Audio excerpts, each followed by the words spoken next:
regarding a fine for missing jury duty, or utilities being shut off, or non-payment. Toll road fines, or you run a sweepstakes. These are scams designed with an urgency, and you need to send money now. Do not respond to these texts. And you should contact Consumer Protection at 800-300-1986. That's 800-300-1986 for the South Dakota Office of Attorney General's Consumer Protection Division. We're led today with play-by-play. This weekend, Huron Tigers. Jason Jurgens, number 5, wide receiver, safety. Vernon Hall, number 9, running back and linebacker. Riley Winnegar, number 18, receiver and corner. Jose Anderson, number 20, linebacker and running back. Gary Hayes, number 26, receiver and corner. Charlie Martin, 52, DN and center. Noah Staley, 55, DN. Rayshawn Woods, number 64, DN. Tyler Olivia, number 75, DN and right tackle. These two times back to get a first tackle of the year. And the voice of the Huron Tigers, Blake Duffy. And once again, good evening as we're getting close to kickoff here in T, South Dakota tonight. Huron Tigers and the T-Area Titans. It is an ESD matchup too, T-Area in their second year as a member of the ESD. They've been in 11 AA here, I think, now for 4 years. This is the fourth meeting, or is it the fifth? I think it's the fifth meeting, actually.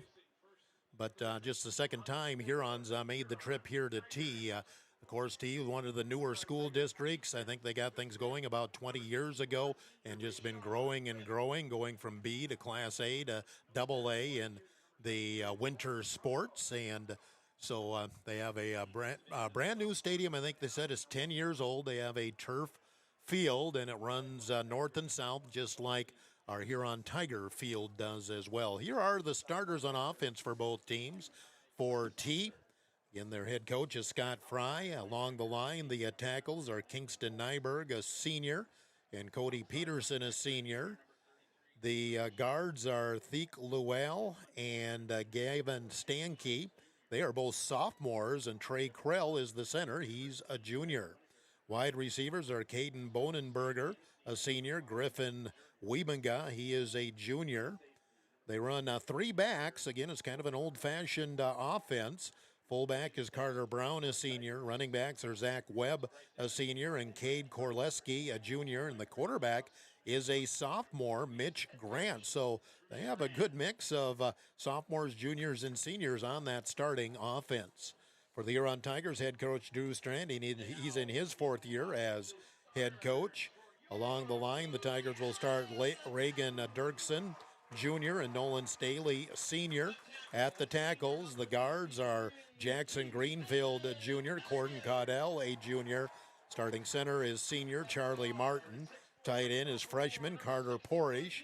3 wide receivers, Mason Jurgens, senior, Riley Winnegar, senior, James Schultz, junior.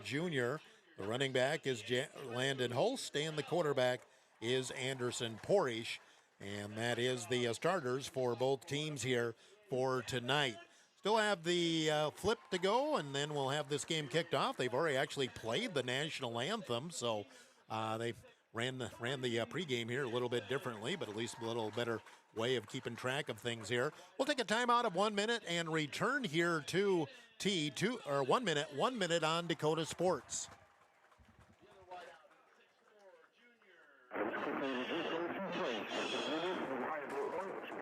Fast, easy, low-pressure oil changes for this end of the year.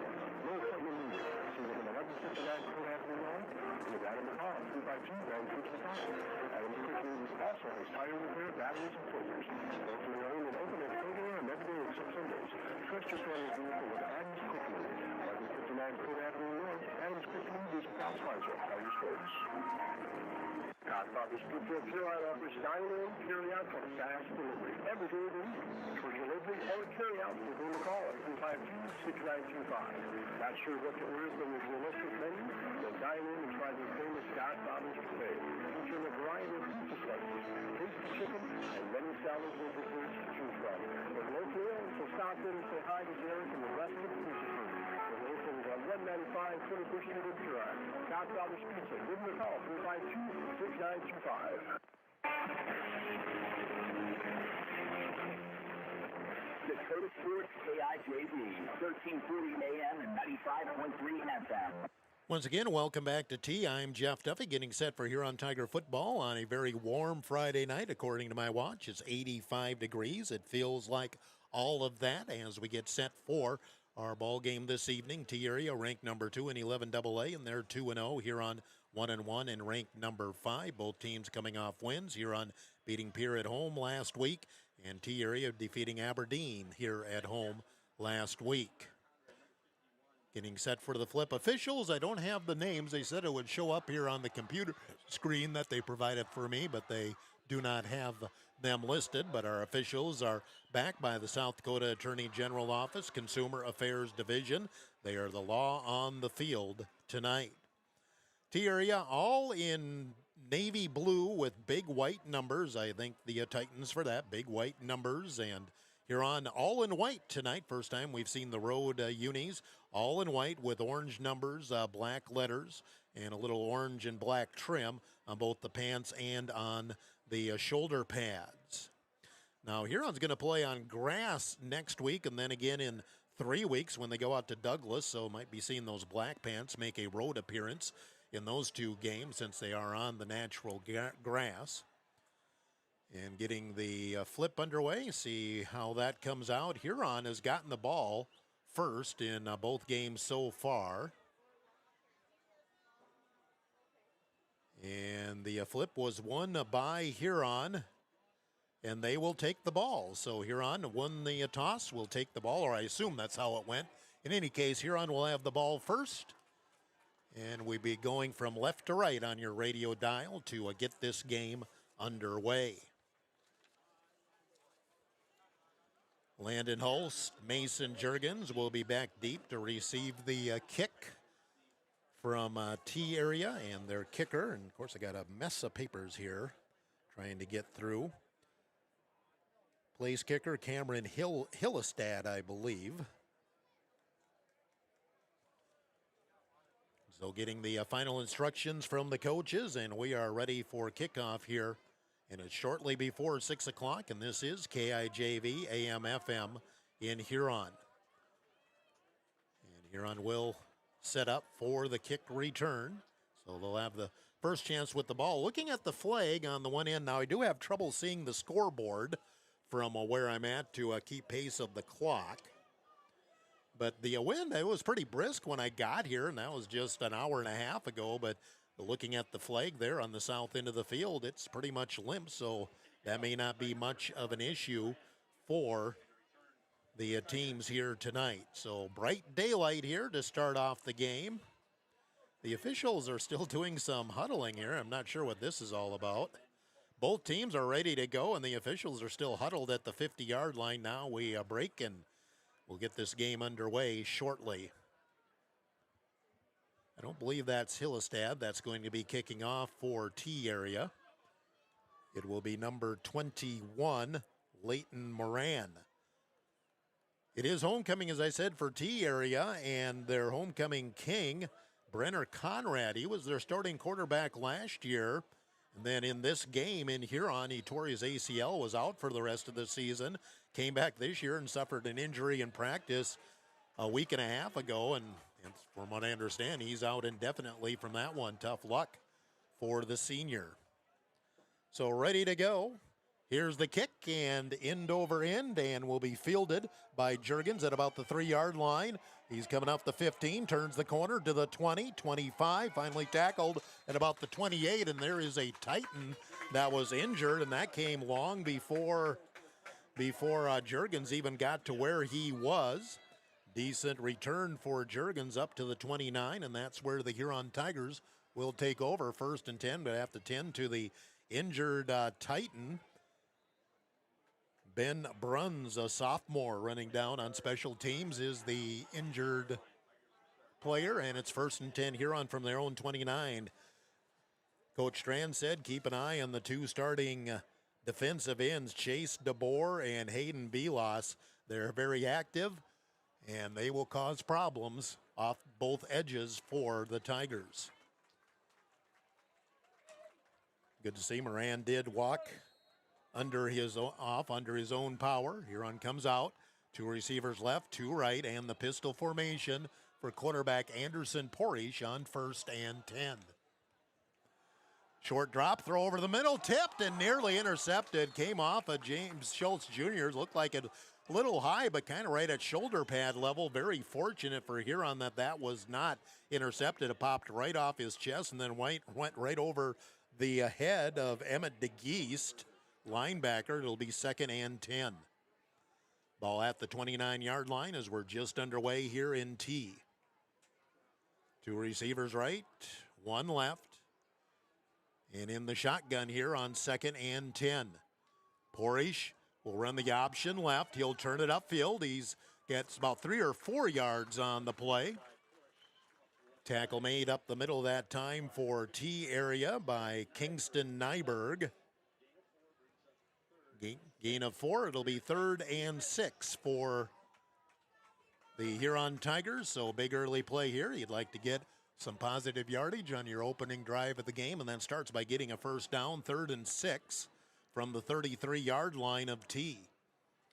Winiger is wide right, have 1 receiver left, and basically a double wing in the pistol. Here comes motion, and roll out to the right a bit. Porish under pressure, gets away, now in trouble again, and he's going to go down back at the 31-yard line.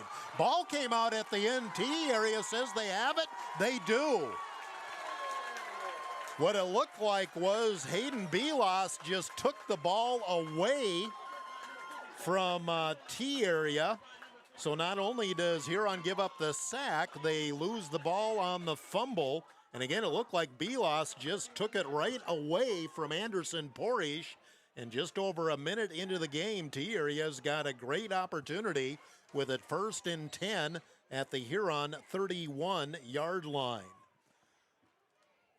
They show I formation here on the 1st and 10. Huron crowding the line. Handoff, second man through. Korleski, he'll get a yard up to the 30 as he was wrapped up by Cooper Bischoff.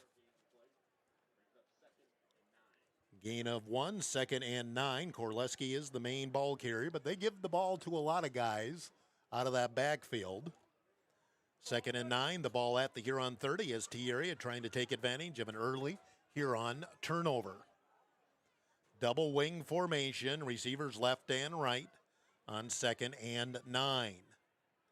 Motion, and they'll run the option, and quarterback's going to go down. Mitch Grant faked it, and then there was Landon Holst was the first guy in there, but he had plenty of help from his friends. And that's going to be a loss all the way back to the 36-yard line. That's a loss of 6 yards on the play for Grant.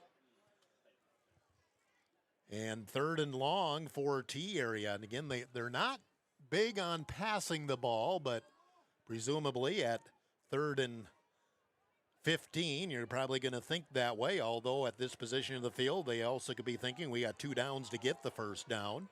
Receivers left and right. They stay in the double wing formation on 3rd and 15 from the 36-yard line. Straight drop back. Weber's going to get the screen off to the left and nearly picked off. It was overthrown on that screen, and Cooper Bischoff was coming up, and I don't think he ever saw the ball.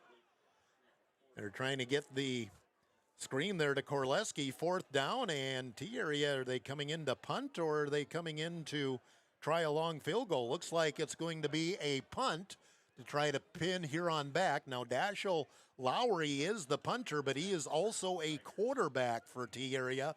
So a fake is not out of the question here on 4th and 15 from the 36. No, he is going to try and pooch it. Angles it off to the right side. Going to bounce inside the 10, inside the 5, and go out at about the 1. Well, that's exactly how you do that as a punter. Dashel Lowry pins Huron back at the 1-yard line. And now a 1st and 10 for Huron deep in their own territory. 9:25 to go, first quarter. T area can't take advantage of the turnover, but they still have Huron pinned back. We'll call it the 2-yard line. 1st and 10, Huron Tigers. Porish is back in the end zone in the pistol. Handoff straight ahead to Hulse. Get what he can, not a lot. Maybe 2 yards on the play, just diving straight up the middle. Tackle in the middle by Thiek Leal.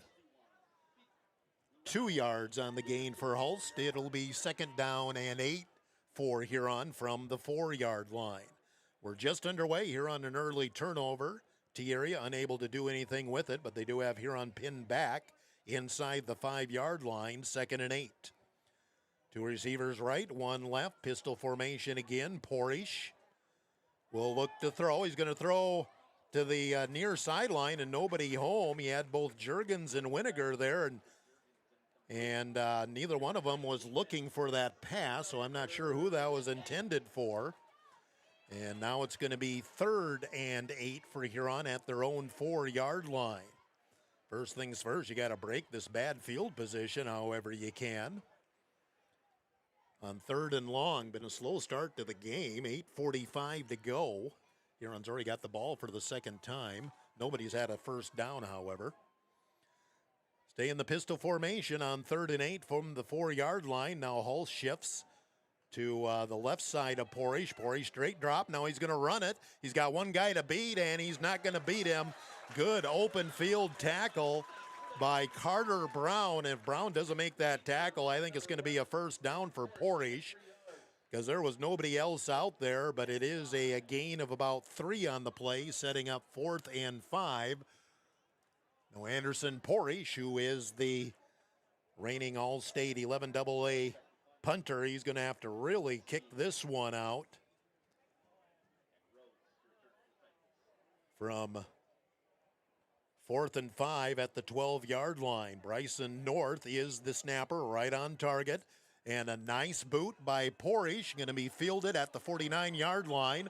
Up the middle, it's Koleski, and then he's going to be tackled right there. Nice tackle in the open field by Carter Porish. So a punt of 43 yards. And T-area will have the ball, but again, on the Huron side of the field, 1st and 10 with 7:55 to go in the first quarter. Ball right at the 40-yard line for the T-area Titans.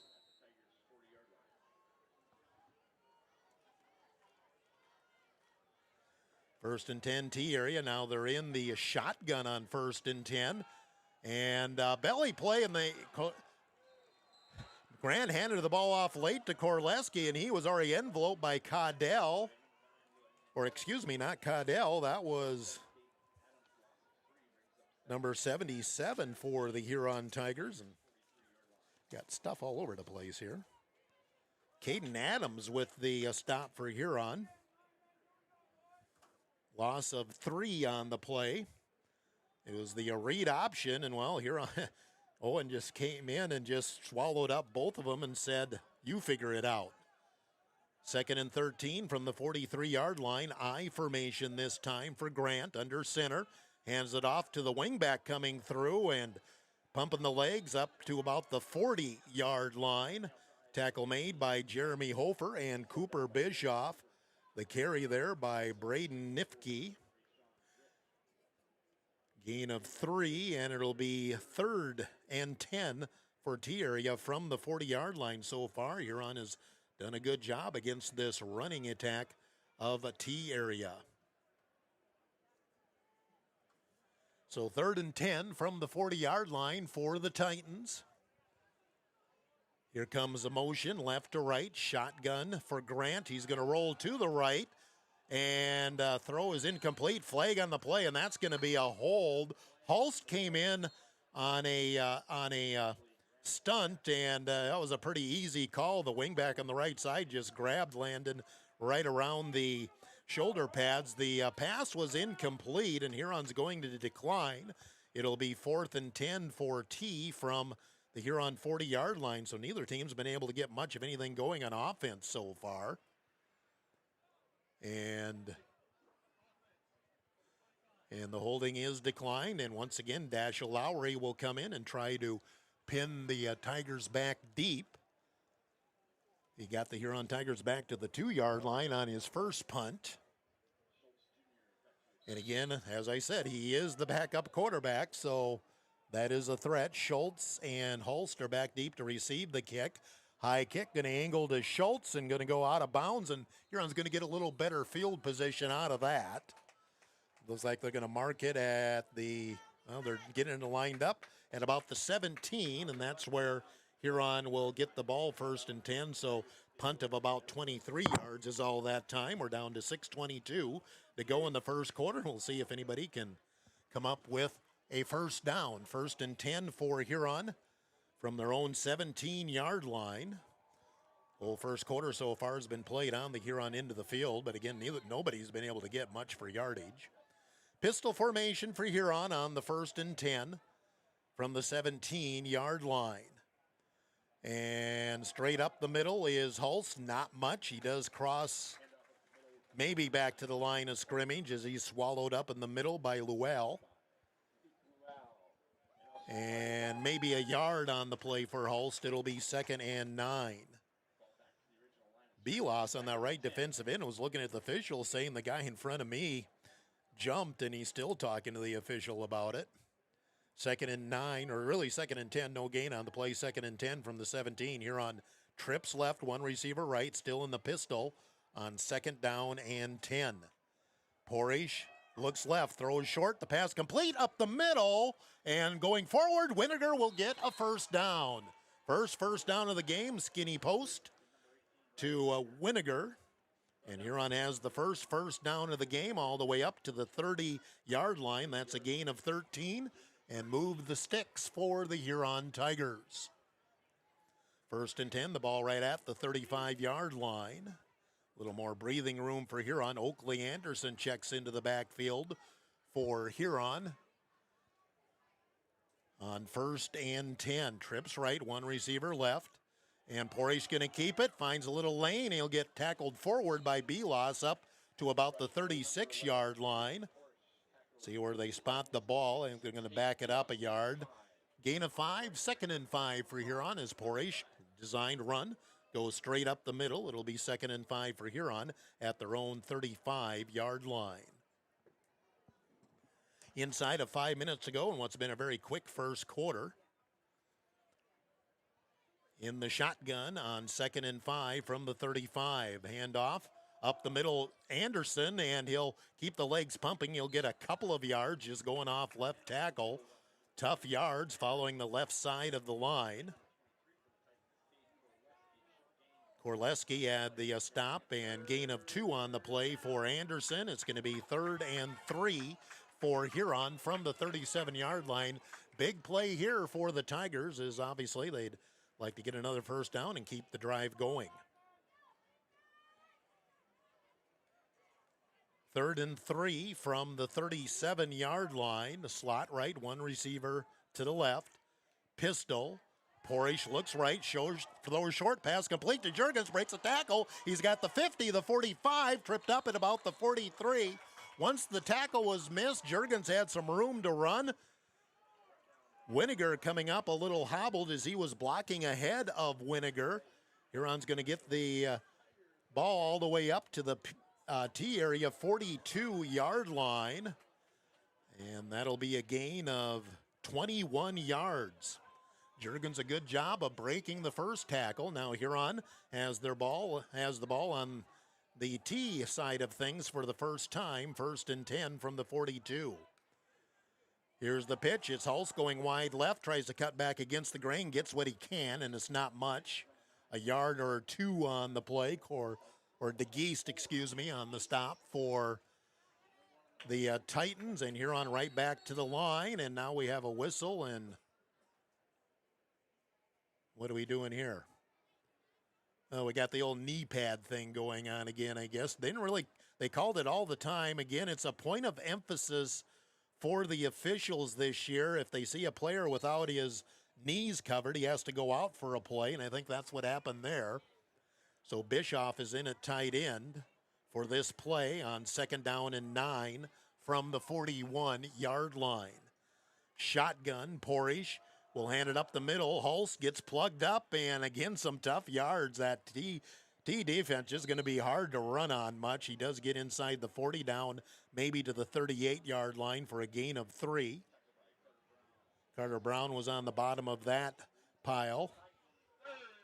3rd and 6 for Huron after a gain of 4 for Hulst. 3rd and 6. We'll call it 3rd and 5 for Huron from the 37-yard line. 3rd and 5.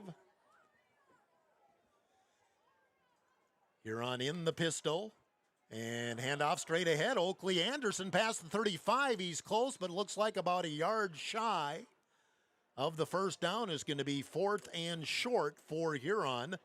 Yep, just a yard shy of the first down. So Huron presumably will go for it here. We're inside of 2 minutes to go in what's been a very quick first quarter, and there's been no score at this point. Huron with their best drive. In fact, Huron, this drive has featured the first downs for either team in the game. Slot right, one receiver left.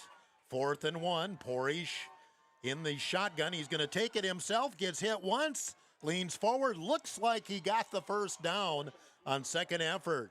He originally got stood up, and it looked like if that would have held, he probably would have not made it. Needed 1 yard, got 2. First down, Huron. 1st and 10, and Huron now at the 31-yard line of T area. So a nice drive here for Huron as we're nearing 1 minute to go in the first quarter, and the clock's been running rather quickly here so far. And 1st and 10, inside handoff to Hulst, breaks through the middle, 20, 15. He'll be tackled at about the 13. It'll be 1st and 10. Huron, tackle made by Wiebenga, but a nice hole, and Hulst hit it hard. Another first down, and Huron gets the ball down to the 13-yard line. That's a gain of 18 yards for Hulst. 1st and 10 for Huron from the 13-yard line.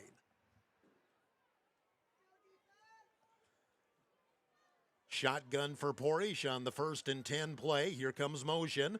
They'll flip it to Jurgens, trying to stretch it out wide, and T area strings it out, and I'm not sure if he got back to the line of scrimmage. He might have, but that's it, as there were all kinds of blue jerseys as Jurgens was just going straight with the line. Oh, he did get 3 yards of it. I didn't think he ever got that much upfield. So Jurgens with a 3-yard gain. It'll be 2nd down and 7 from the 13-yard line. And are we going to get to the end of the first quarter here? Huron just, end of the first quarter. So a nice drive going for Huron. No score at the end of the first quarter. Huron and T area. Timeout 1 minute on Dakota Sports.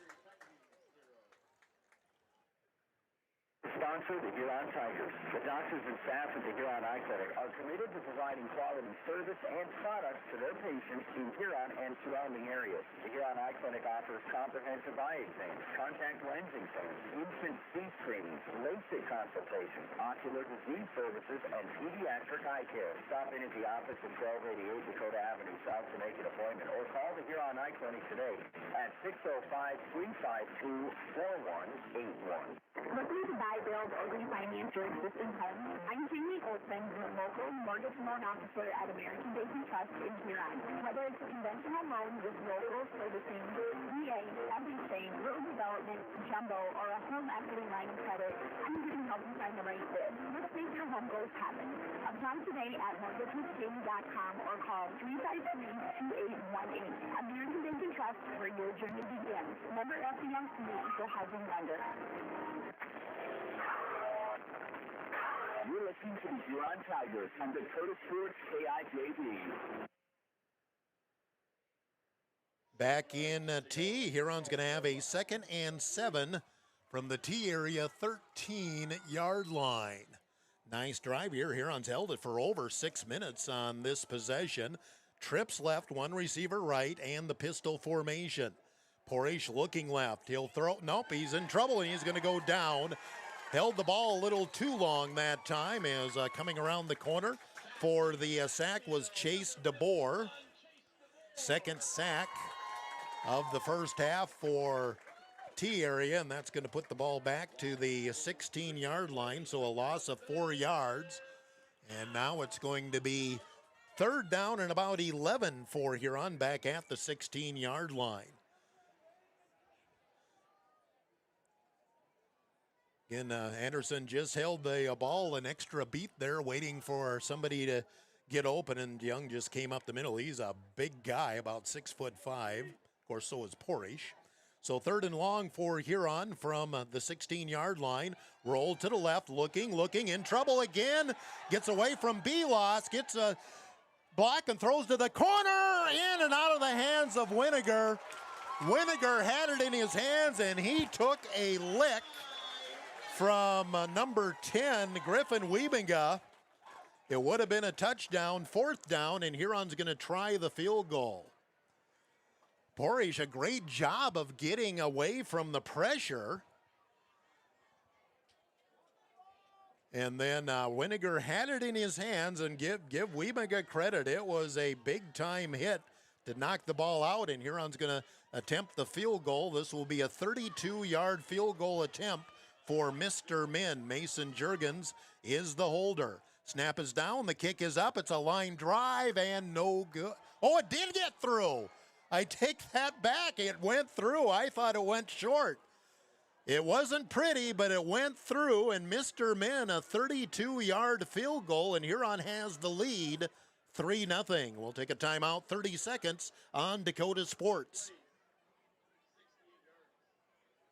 Proud to be part of the Huron community and the Huron area high school athletes all season long. At Wishbone, they believe in supporting local, which is why you'll find South Dakota favorites on their shelves, from wines and meats to hometown snacks. They have great in-store savings and new products with updates shared on their Facebook page. Follow them on Facebook and stop in today to shop local, save more, and enjoy the best from South Dakota at Wishbone Market. Dakota Sports KIJV, 1340 AM and 95.3 FM. Well, it sounded like I've only been doing this for about 10 minutes. Wait until the official makes his signal before you say that the field goal is good or no good. My apologies on that, but it didn't even look like it made it to the goal post. But hey, it did. Mr. Min, a 32-yard field goal, and Huron's up 3-0, and now T-Area will get set to return the kick back deep for T-Area. Looks like that is Korleski. Line drive kick, and it's going to bounce. One of the up men going to take it at about the 17. Going off left side, nice trip up in the middle. Ball came out, but he was down. Huron thinks they had it, but no, he was down. I agree with that. Riley Winiger with the special teams tackle. And T-Area will have the ball 1st and 10, and easily this will be their worst starting field position of the first half. 1st and 10, T-Area, and where are we spotting the ball at? Right at the 25-yard line. First time T-Area has taken a snap on their side of the 50-yard line. 1st and 10 at their own 25 here on an early 3-0 lead.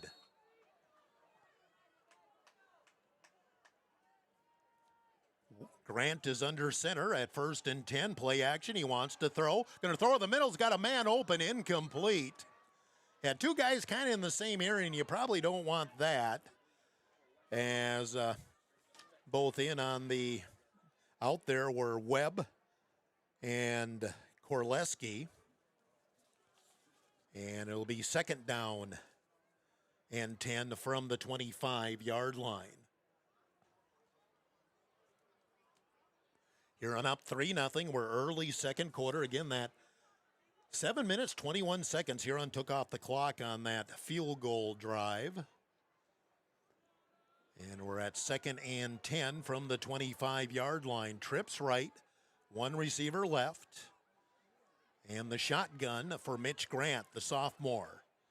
Grant going to roll to the right. He fakes the pitch and gets tackled down low by Oakley Anderson. Rayshawn Whiff came high. And that will set up a 3rd and 7 for the T-Area Titans at the 28-yard line.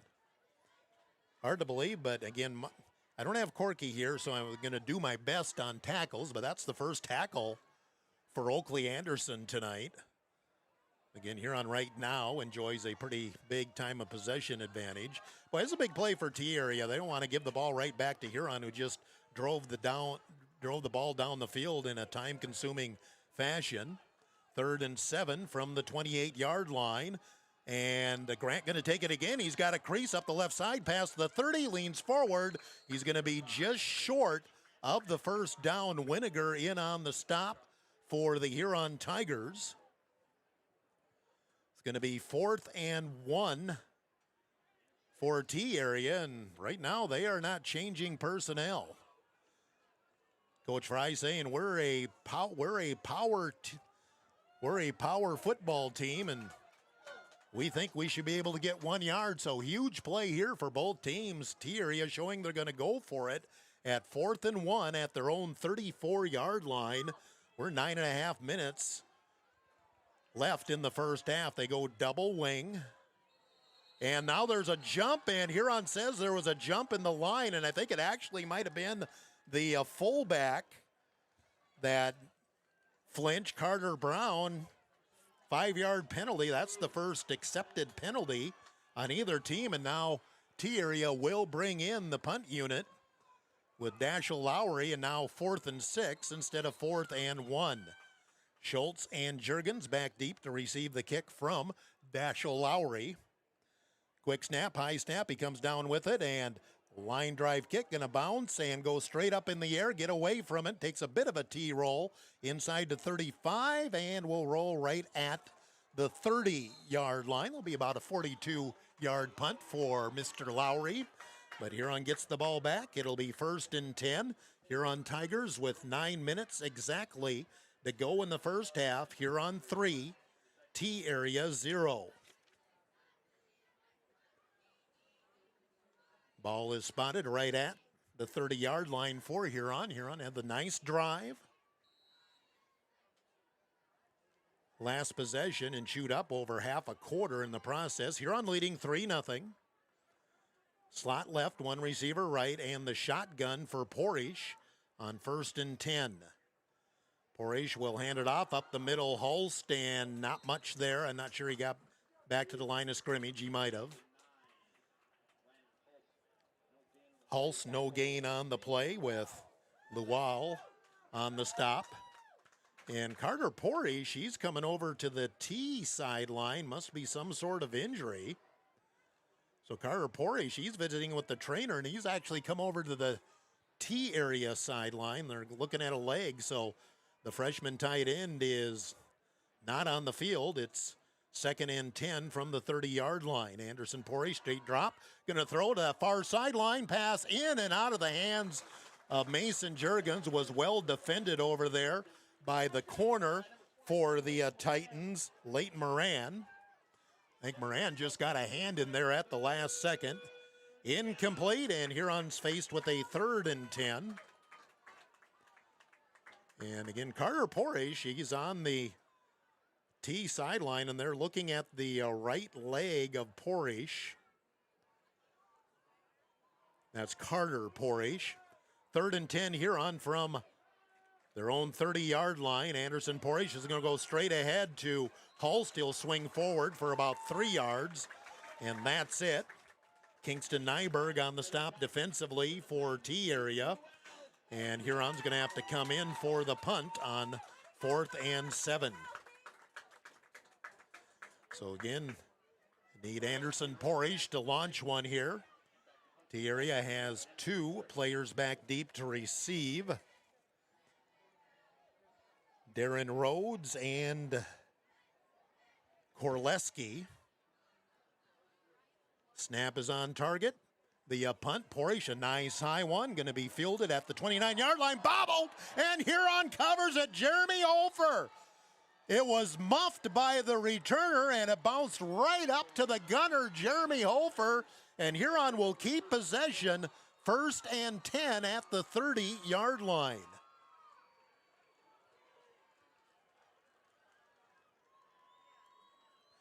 So possession basically continues. 1st and 10 for Huron now at the T area 30-yard line. So a muffed punt. Jeremy Hofer covers it, and Huron will just keep possession. 1st and 10 at the T area 30-yard line.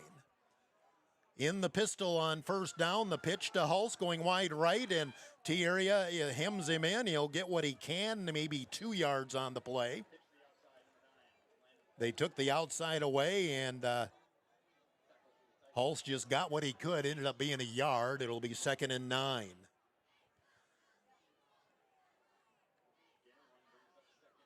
Second and 9 from the 29-yard line. And with Carter Porish out of the lineup for now, Cooper Bischoff is in at tight end for Huron. 2 receivers right, 1 left. It's like Oakley Anderson in the backfield. And Porish going to keep it up the middle. Not much there. That D-line is just so stout for T area. It's hard to get much going. Porish will get 2 on the play. It'll be 3rd and 7 for Huron from the 27-yard line. So Huron trying to take advantage of the first turnover of the game by T area. Huron has 1 turnover. Gave T area some great field position, but they weren't able to do anything with it. So 3rd and 7 for Huron from the 27-yard line. Under 6.5 minutes to go, and again, it's been a very quick first half. Ty Kleinsasser in at the pistol back here on the 3rd down play, and straight drop for Porish. Going to throw over the middle, dangerous pass, incomplete. Intended for Winiger, and again, the coverage was there by Wiebinga. 4th down, and this might be a little too far for a field goal. It would be about a 44-yard field goal. And right now, the offense is staying on the field as Hulst comes back in. So 4th and 7 for Huron from the T area 27-yard line. Trying to take advantage of a Titan turnover on 4th and 7. 2 receivers left, 2 right, empty backfield for Porish. Anderson straight drop, looks left, he's going to throw to the sideline to Hulst over the shoulder. Did he catch it? They say no. He did catch it, but the official said he bobbled it, and when he caught it, he was on the sideline, and the official says incomplete. It was very close, but it did appear to me that the official did make the correct call. Incomplete, and Huron gives it up on downs. With 6:01 to go in the first half, Huron leading 3-0. So T area 1st and 10 at their own 27-yard line. Titans still without a first down here in the first half. Slot right, 1 receiver left, wing left. And here's the quick flip, bubble screen to Wiebinga. Gets through the first wave, then gets tackled by Anderson after a gain of 4 or so on the play. Just that bubble screen, we saw Pierre do that a lot. Actually gets about 6 yards on the play. It'll be 2nd and 4 for T area from their own 33-yard line. Wiebinga, a very good athlete.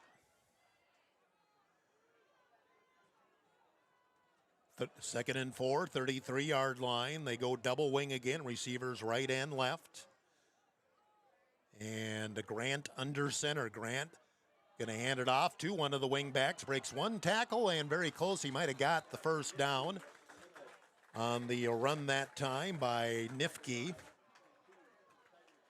Jeremy Hofer on the stop, but it is a first down, the first one of the first half for T area up to the 38-yard line. So a gain of 5 on the play. And T area 1st and 10.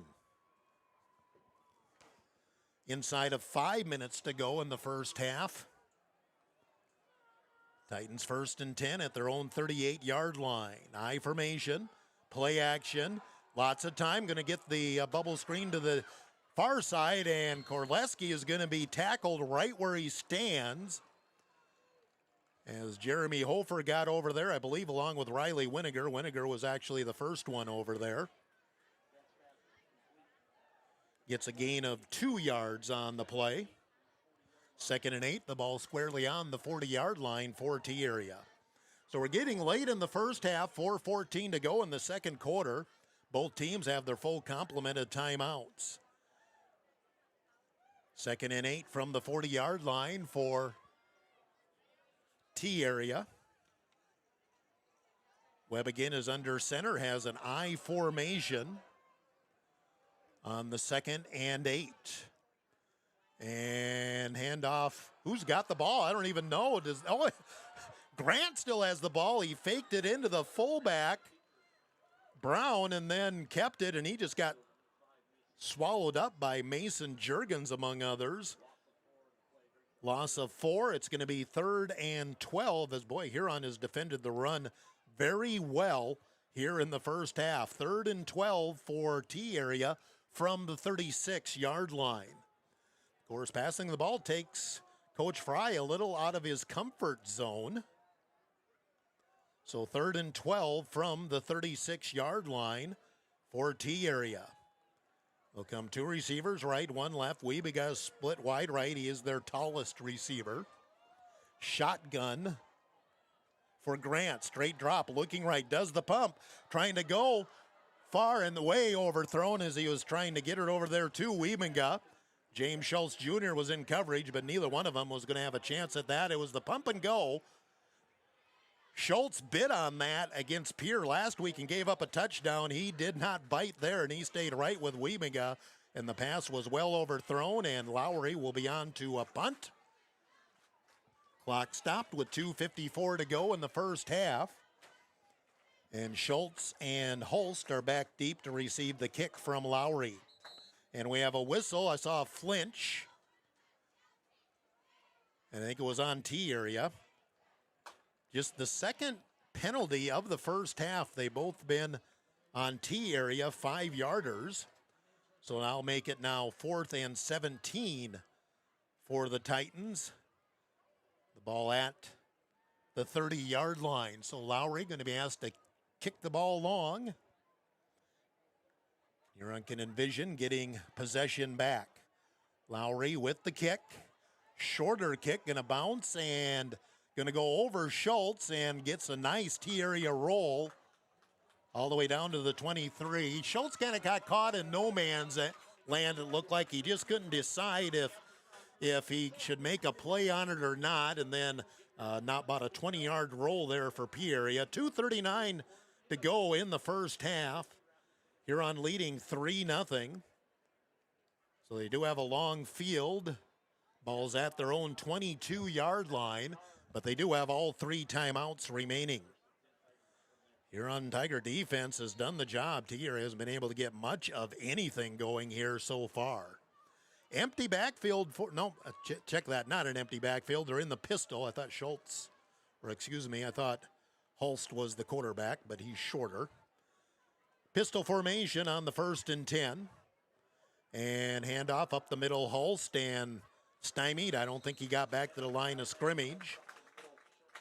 Going to be a loss on the play, and I think T-area is going to use a timeout, or is there a flag? Oh, there's a flag on the play. There's a loss of a yard on the play. But check out the penalty, which I presume will go on Huron. It is procedure. Illegal formation on Huron. So somebody wasn't on the line, or not enough guys on the line would be my guess. I think T-area is going to decline and just go with 2nd down. Or is that one you automatically got to take? Well, they're taking the penalty anyway. First penalty, 5 yards on Huron. Now it's 1st and 15 for Huron, back at their own 16-yard line. 2:33 to go in the first half. Huron leading 3-0 on a 32-yard field goal by Mr. Min. Pistol formation. Porish will throw near sideline, complete to Juergens, trying to get away from Wiebenga. He's up to about the 31-yard line, and nice gain on the play. 26-yard line. Gets some of the yardage back, though, at least, and the penalty yardage back. So gain of 5. It'll be 2nd and 10 for Huron. 2nd and 11 from the 21-yard line. Just a safe pass on the out. Second down and 11 from the 21 for Huron. Inside of 2 minutes to go, first half, 3-0 Huron Tigers. Stay in the pistol, and inside handoff. Holst breaks through. He's got the 30, 35, 50, running away. Wemaga in pursuit, 15, 10, and Wemaga trips him up at the 5-yard line. First and goal here on Wemaga, just able to grab him by the ankle, but a huge run up the middle for Holst. It'll be first and goal for Huron at the 5-yard line. Gonna have to do some arithmetic on that. That's about a 60-yard run. First and goal Huron at the 5-yard line, and Huron's right back on the ball, no huddle on first and goal. Minute 26, minute 25, but Huron has all 3 timeouts remaining. Anderson in for Holst on the first and goal, and Porish going to keep it, and boy, he's hemmed in. He's going to lose yardage. It was like T-Area was in the huddle on the play. We're going to lose a couple of yards. It'll be second down and goal back at the 7.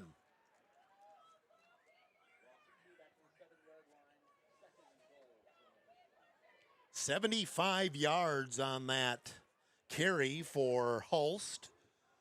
Longest play from scrimmage for the Huron Tigers this season. But they lose 2 yards on first and goal. It's second and goal at the 7 for Huron. Boy, Wemaga just stayed with it. He's the free safety. It looked like Holst was pulling away, and then Wemaga just made a dive and caught him at the ankle. Porish rolls out looking. Now he's going to have to step up. There's nobody there, and he's going to be brought down for another loss. It's going to be third and goal from the 8-yard line. Emmett DeGeest with what I think is a sack.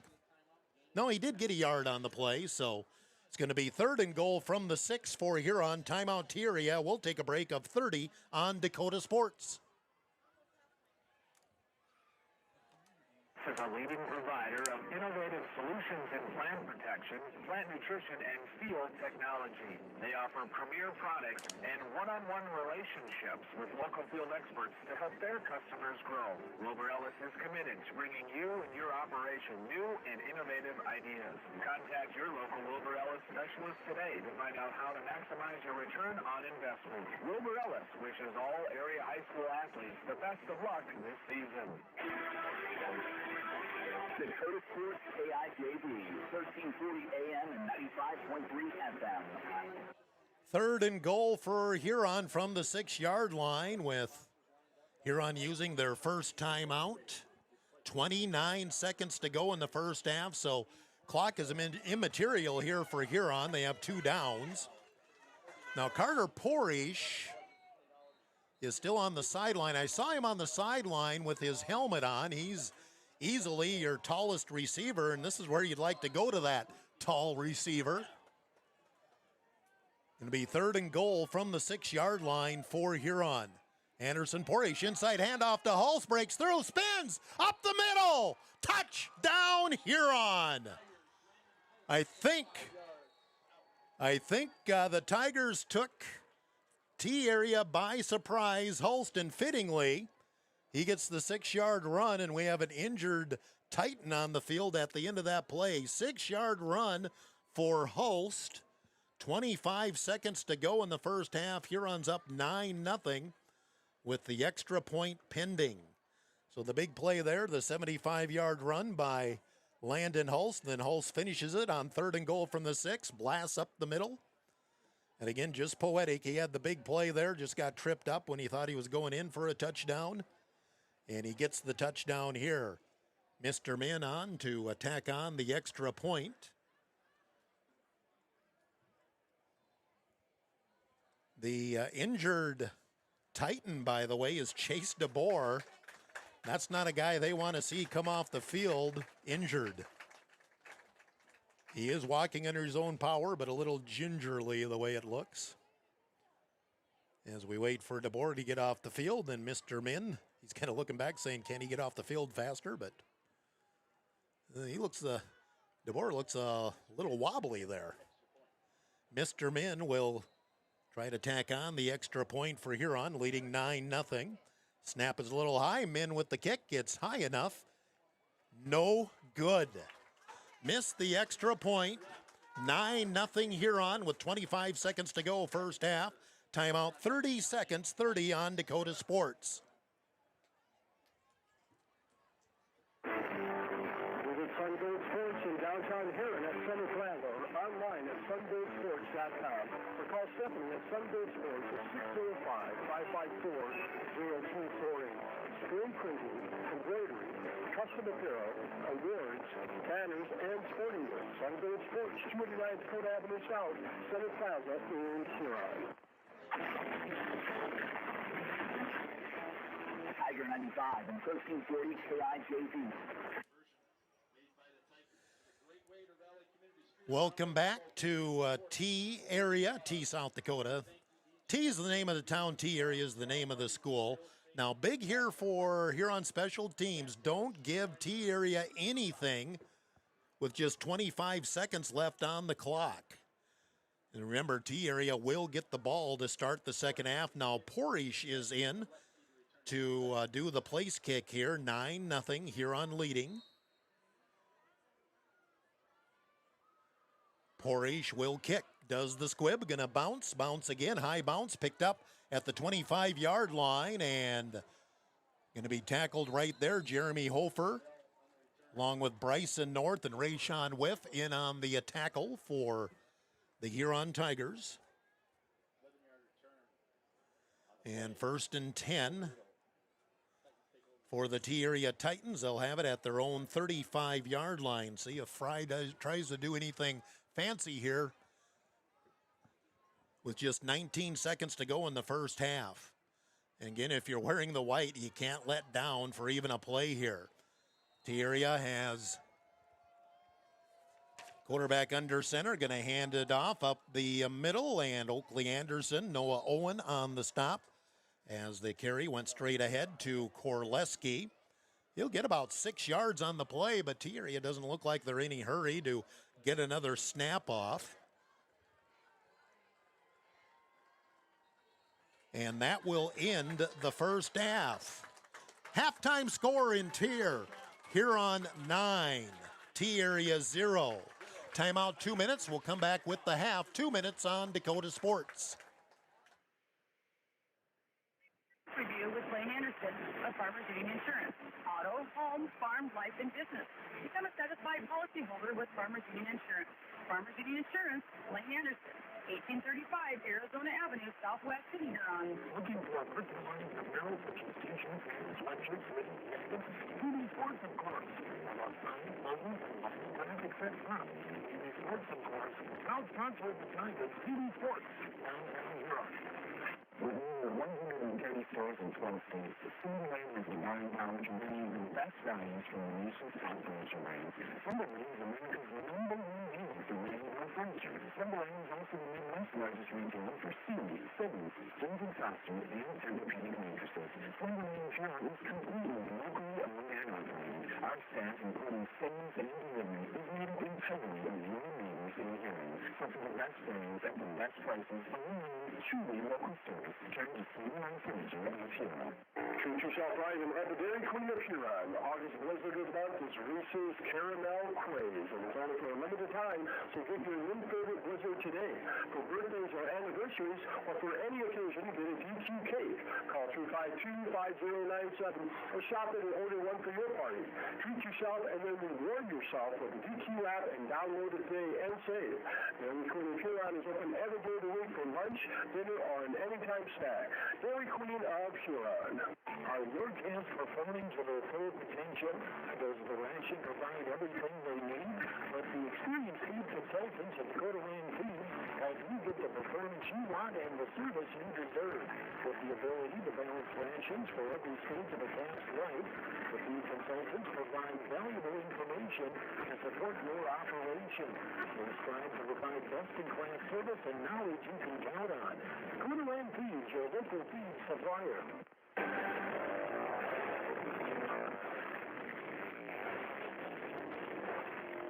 1340 KIJV is Tiger Radio.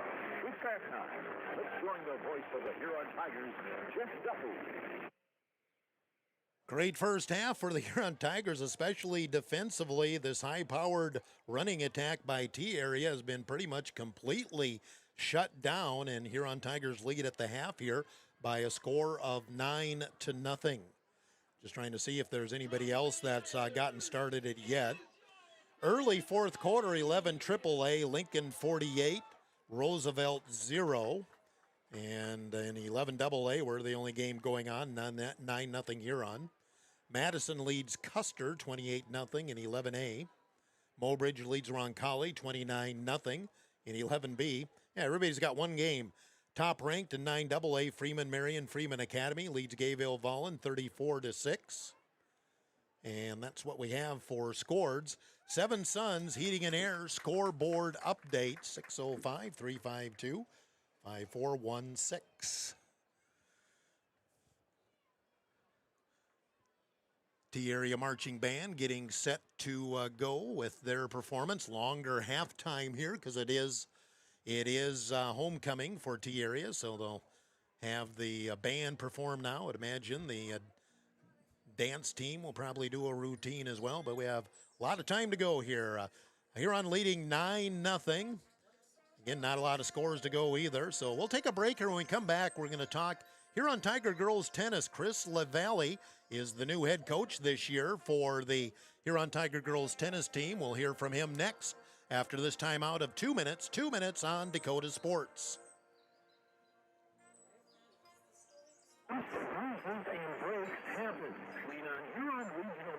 Orthopedics and Sports Medicine. Orthopedic surgeons Dr. Kevin Ofer and Dr. Todd Anderson, along with the Pro Rehab Physical Therapy teams, are here to get you back in your game. Schedule an appointment at HuronRegional.org, because when it comes to your health, the right care is right here. Best of luck to our area athletes from Huron Regional Medical Center.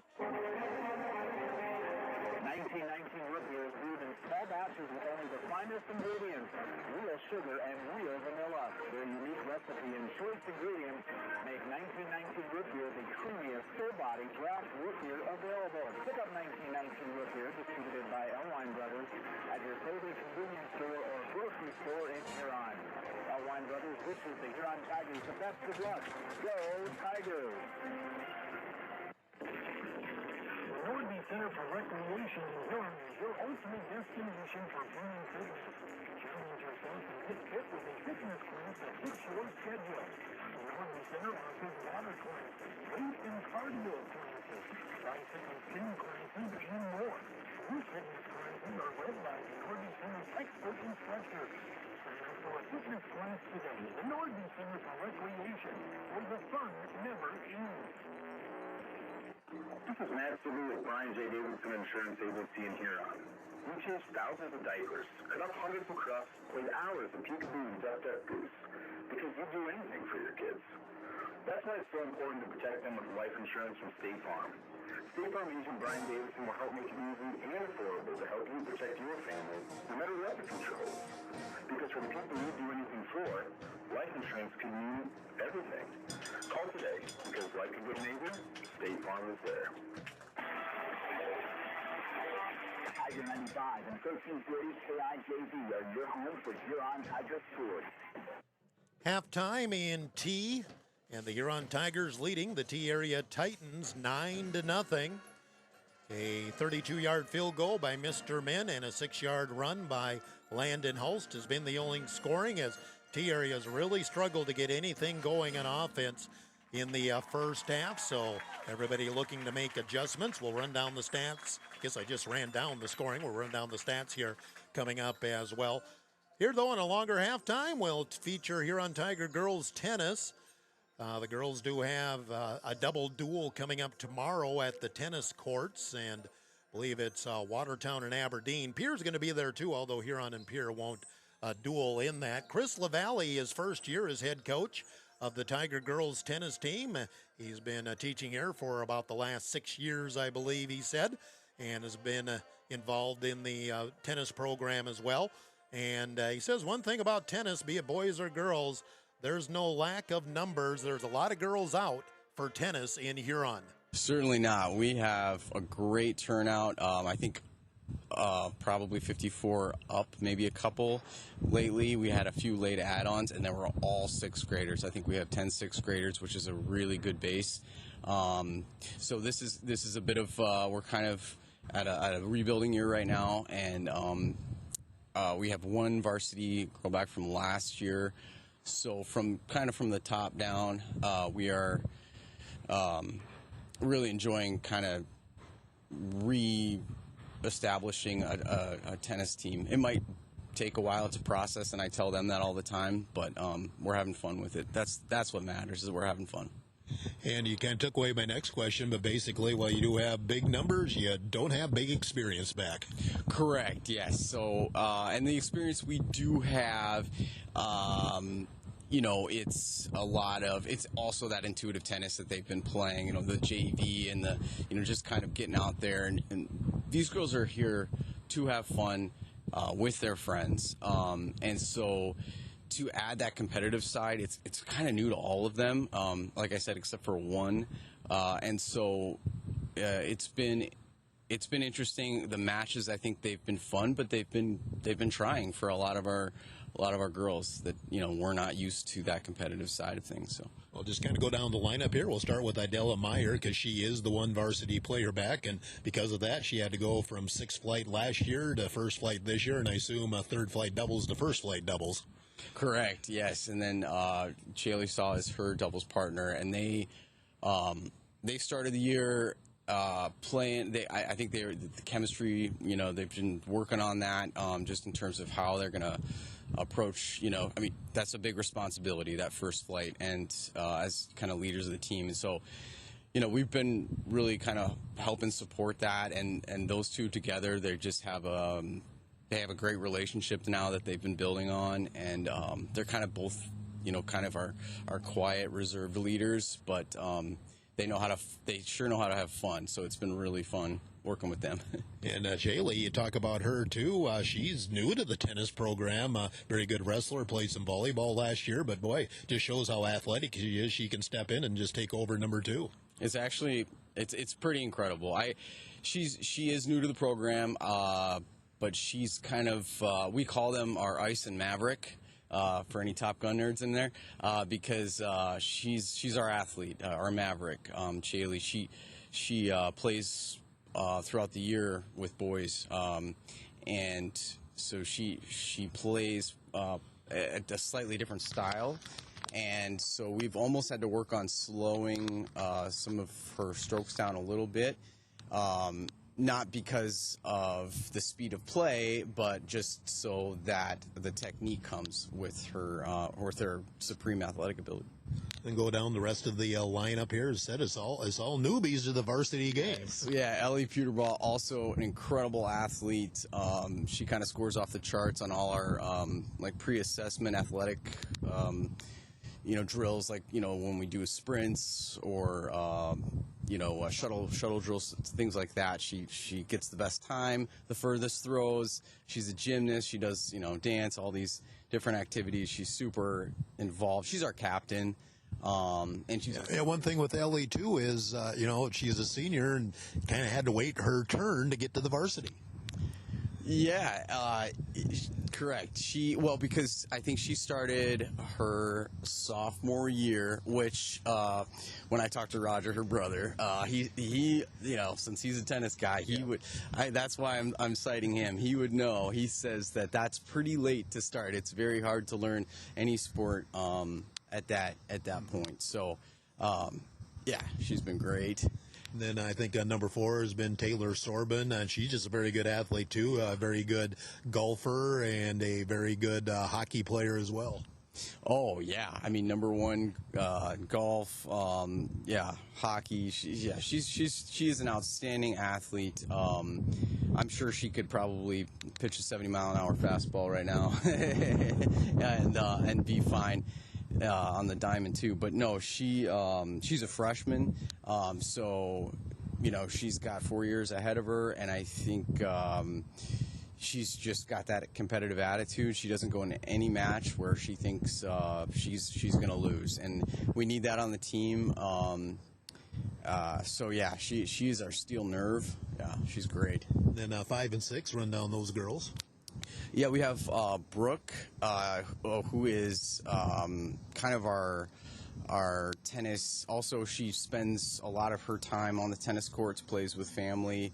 You know, we just have to watch her tennis elbow, which is that overuse injury, because she's also a really great athlete. She's kind of comes from that world of, you know, she's very involved in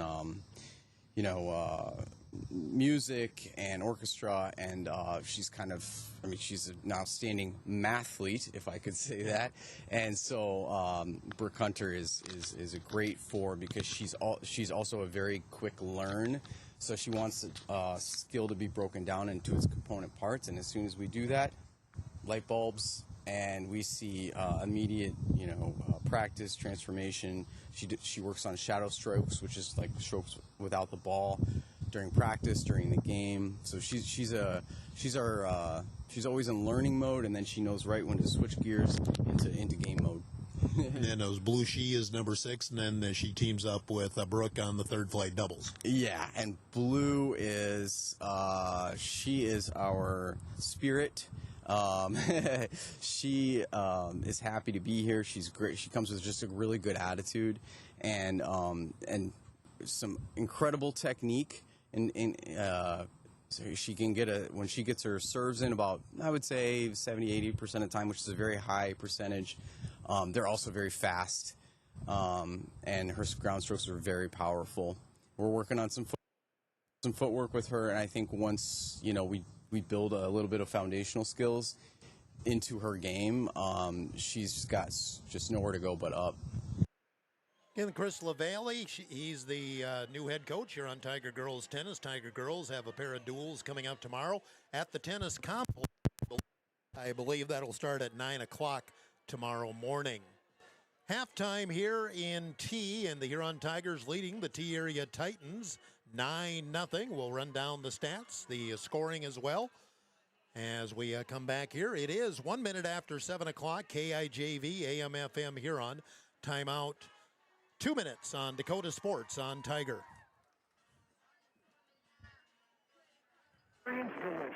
Experience wine and restaurant in 8 miles. They specialize in steaks, burgers, seafood, and pasta. Wine and can also party in a private room and offer catering too. Open Monday through Friday 4 to 10, Saturday 4 to 11, and open for lunch every Thursday 11 to 2, and closed on Sunday. Wine and restaurant in 8 miles in the Crossroads in downtown Huron.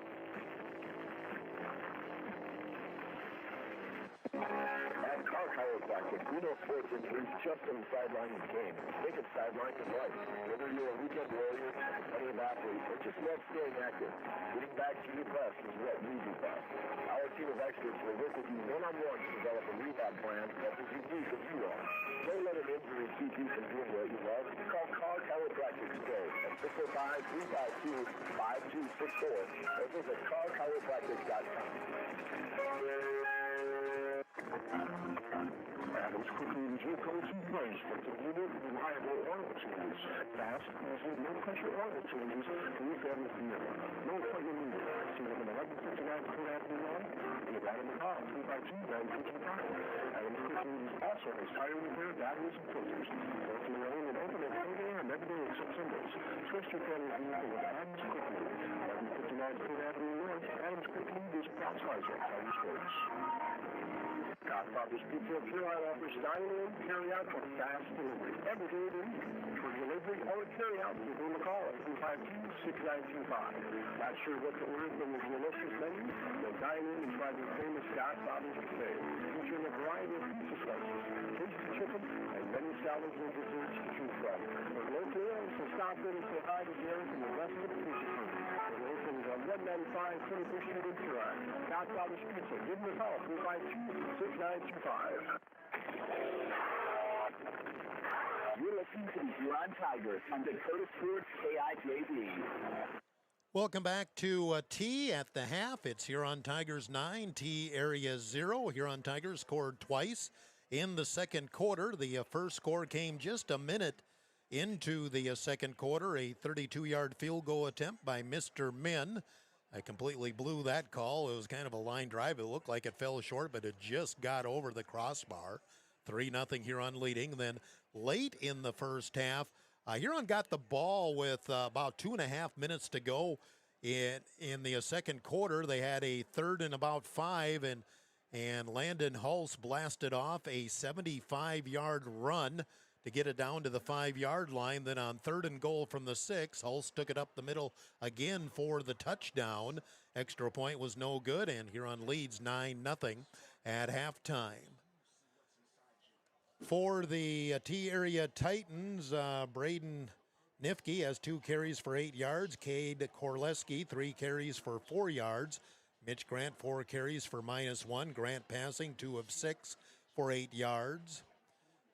Pass receiving, Griffin Wiebenga, 1 for 6. Cade Korleski, 1 for 2 yards. For the Huron Tigers, Landon Hulse, 9 carries, 106 yards, and the touchdown. Anderson Porish, 9 carries for 11 yards. Oakley Anderson, 2 for 6. Mason Jurgens, 1 for 2.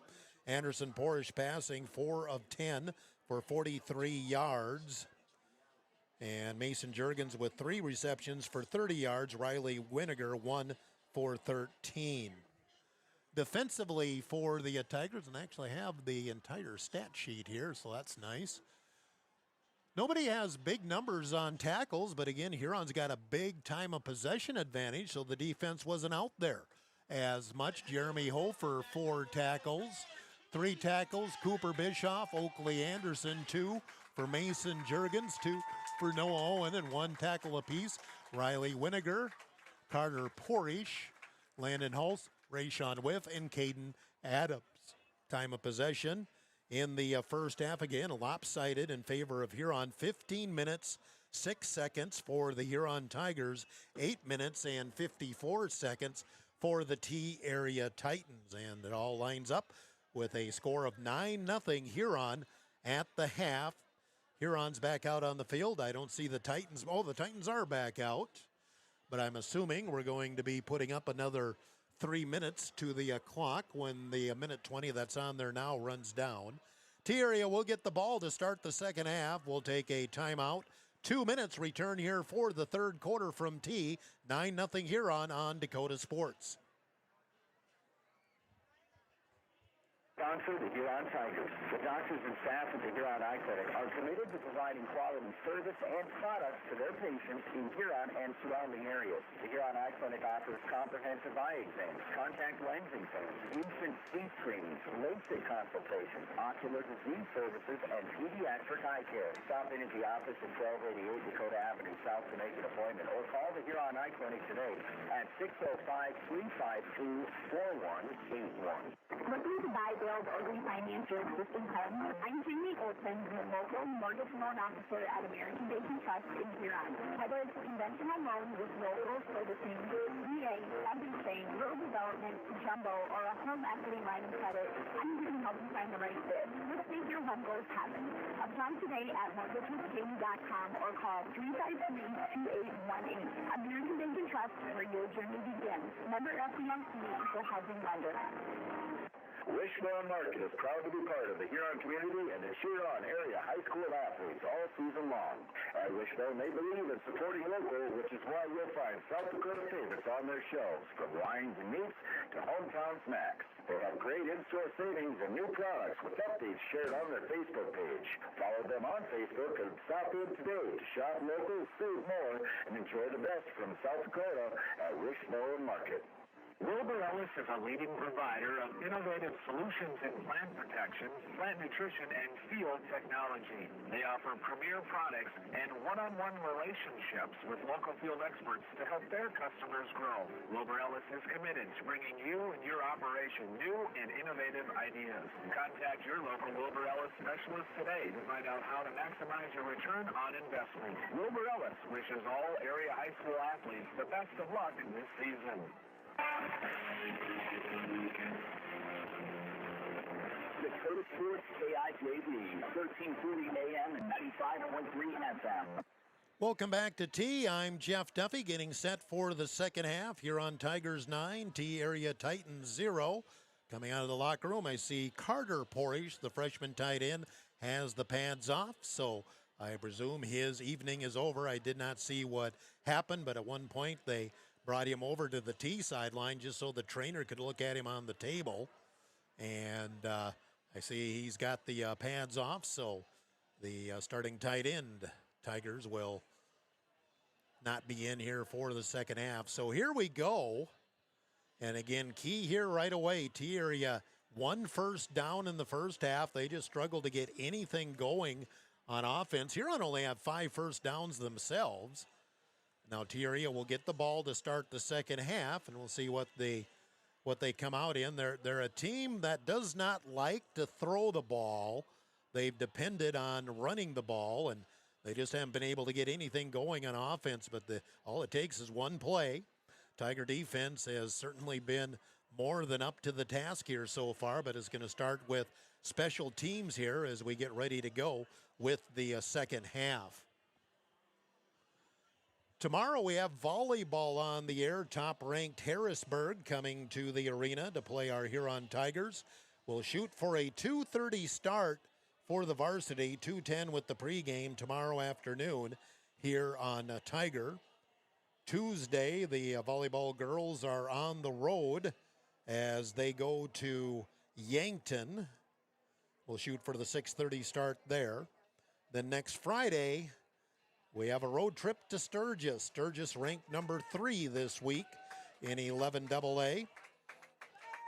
And they will host the Huron Tigers, 7 o'clock kickoff Central next Friday night. A lot of travel for this Huron Tiger team. As I said in the pregame, this is our turn to only have 4 home games and 5 on the road. And the schedule makers did us no favors by giving 2 of our 4 home games right off the bat. So 5 out of 7 weeks to end the season, this Huron Tiger team will be playing on the road, including tonight. Well, the teams were lined up. Then the official says, no, Huron, you're kicking to the north, not to the south. So everybody's got to switch directions.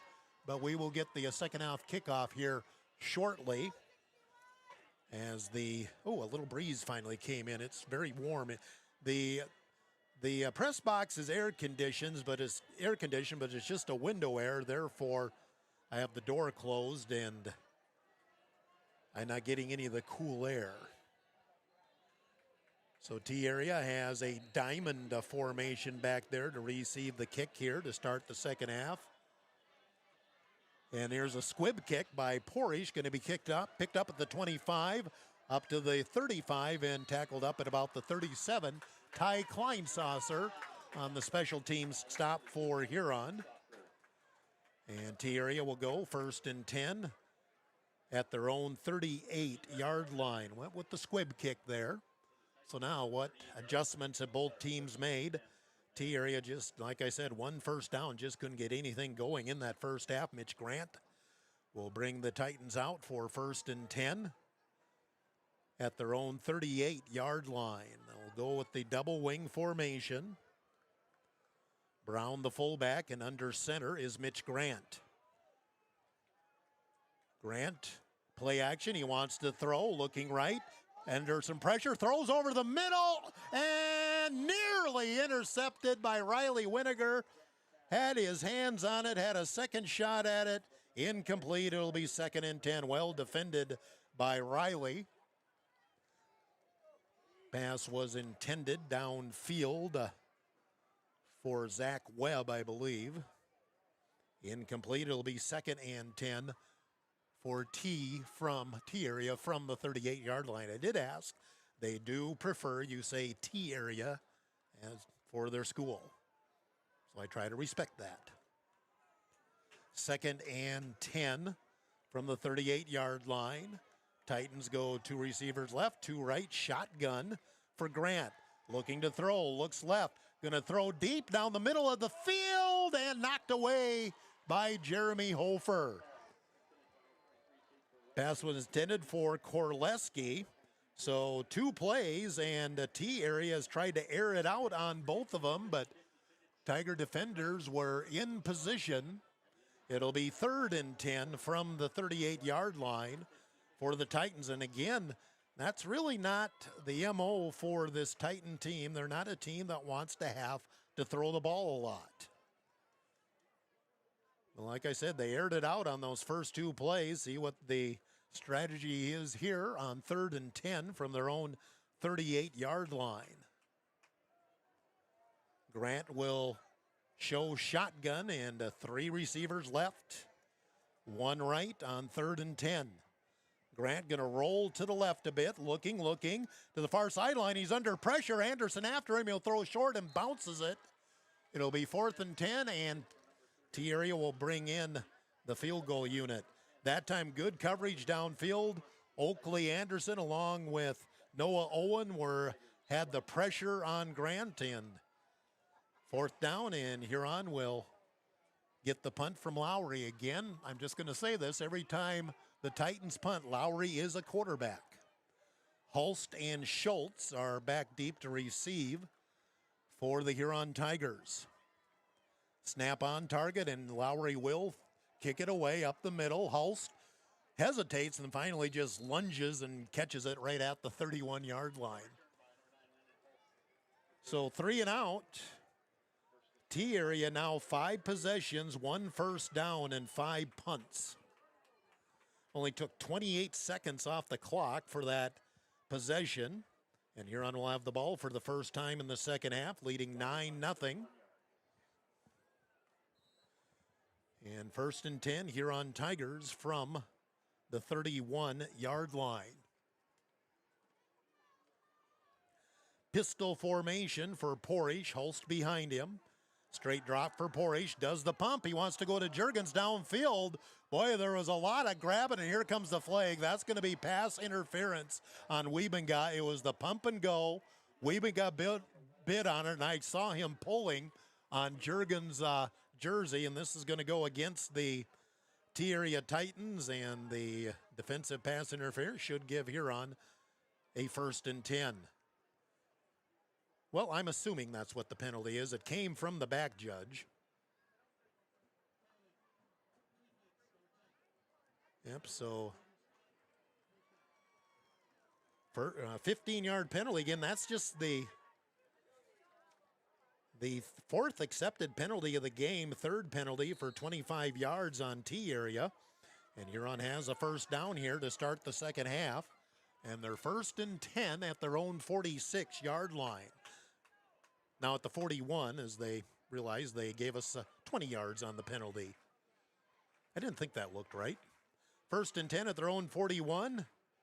Huron Tigers leading 9-0, first possession of the second half. Shotgun for Porish. And Anderson will do the inside handoff to Hull. Squirts through. He's past the 45 up to the 48, 49-yard line. Gain of 8 on the play. Now we're starting to get some of those tough yards up the middle. Gain of 8 for Hulst. It'll be 2nd and 2 from the Huron 49-yard line. Huron up 9-0.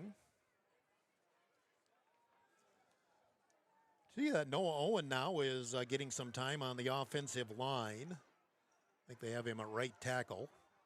2nd and 2 for Huron from their own 49-yard line. T-Area really crowding on the line here on 2nd and short. And Porish going to keep it, puts the head down and close, but I think he's going to be short of the first down. Flag comes in after the play, and Porish does not have a helmet at the end of that. That flag came in after the play was over, so see what happened there. Porish gets a yard on the play. I assume this is dead ball. Well, neither team backing up at this point either. So officials are having a little confab at the 50, and it looks like this will go against the Titans. Face mask, his personal foul face mask, another 15 yards. Huron's got 30 yards on T-Area penalties on this drive, and another first down, 1st and 10 Huron, and they're now down to the T-Area 35-yard line. 1st and 10. Kleinsasser now in, at the pistol back on the first down play for Porish. Porish going to run the option right, turns it upfield, tucks it under. He's down to the 30, 29. Looks like he'll get a good 6 yards on the play as Huron been able to run the ball here their last 2 possessions. Gain of 6, it'll be gain of 7, it'll be 2nd and 3 for Huron from the 28-yard line. Checking there and trying to see, yep, it looks like DeYoung is back in it, or DeBoer, excuse me, is back in at defensive end. He went out with that injury in the first half. 2nd and 3 for Huron, trips left, pistol formation. Porish to look, stands over the middle, and incomplete, dangerous pass. It was intended for Winiger, but that was well covered. And it's 3rd and 3 for Huron from the 28-yard line. Stops the clock with 9:40 to go in the 3rd quarter. Huron would like to convert here, obviously. They've gotten a big assist from T area with 30 yards and penalties on this possession. Tight formation for Huron and the shotgun for Porish. Holst is right beside him. Now Porish looking at the sideline for some instruction. Now he comes back in position on the 3rd and 3. And inside handoff to Holst, and he's going to be dropped for a loss back at the 30. Never had a chance, as there were, DeGeest was in on the stop for the Titans, as was Korleski. Going to be a loss of 2 on the play, 4th and 5 for Huron from the 35-yard line. Huron keeps the offense out on the field. Would be about a 46, 47-yard field goal attempt, so too far there. So 4th and 5 for Huron from the T area 30-yard line. We stay in the pistol with 2 receivers left, 1 right. And straight drop. Porish going to throw short. The pass incomplete. Not sure if that was deflected or just off target. It had no chance as Mason Juergens was just there on the simple out. Incomplete. And Huron will give it up on downs. T area holds and gets the ball back with 8:53 to go here in the 3rd quarter. Huron 9, T area 0.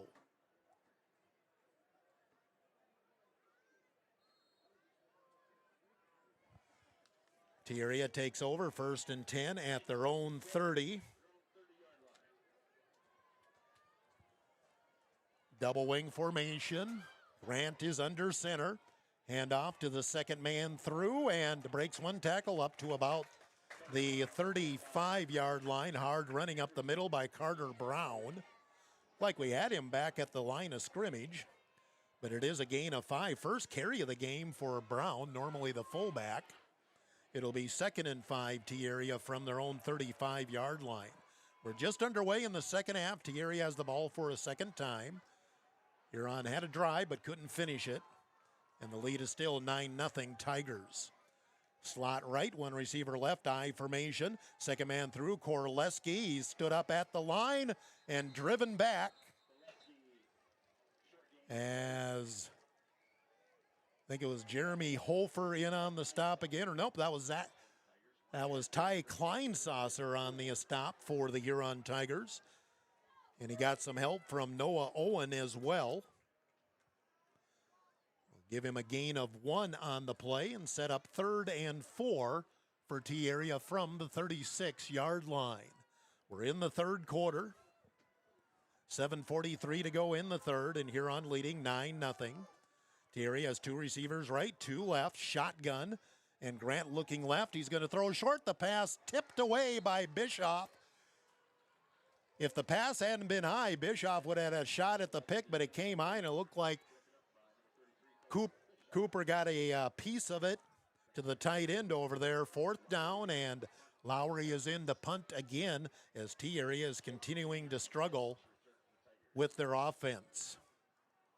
Schultz and Holst are back deep to receive the kick from Lowry on the punt for the 6th time. And he will punt it away. High kick. Schultz lets it go, bounces high, and Holst will grab it and get tackled right where he stands at the 25-yard line. In on the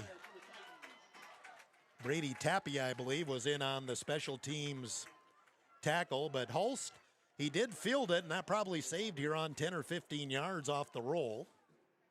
7:24 to go, third quarter, and Huron gets the ball back, leading 9-0 here in the third quarter.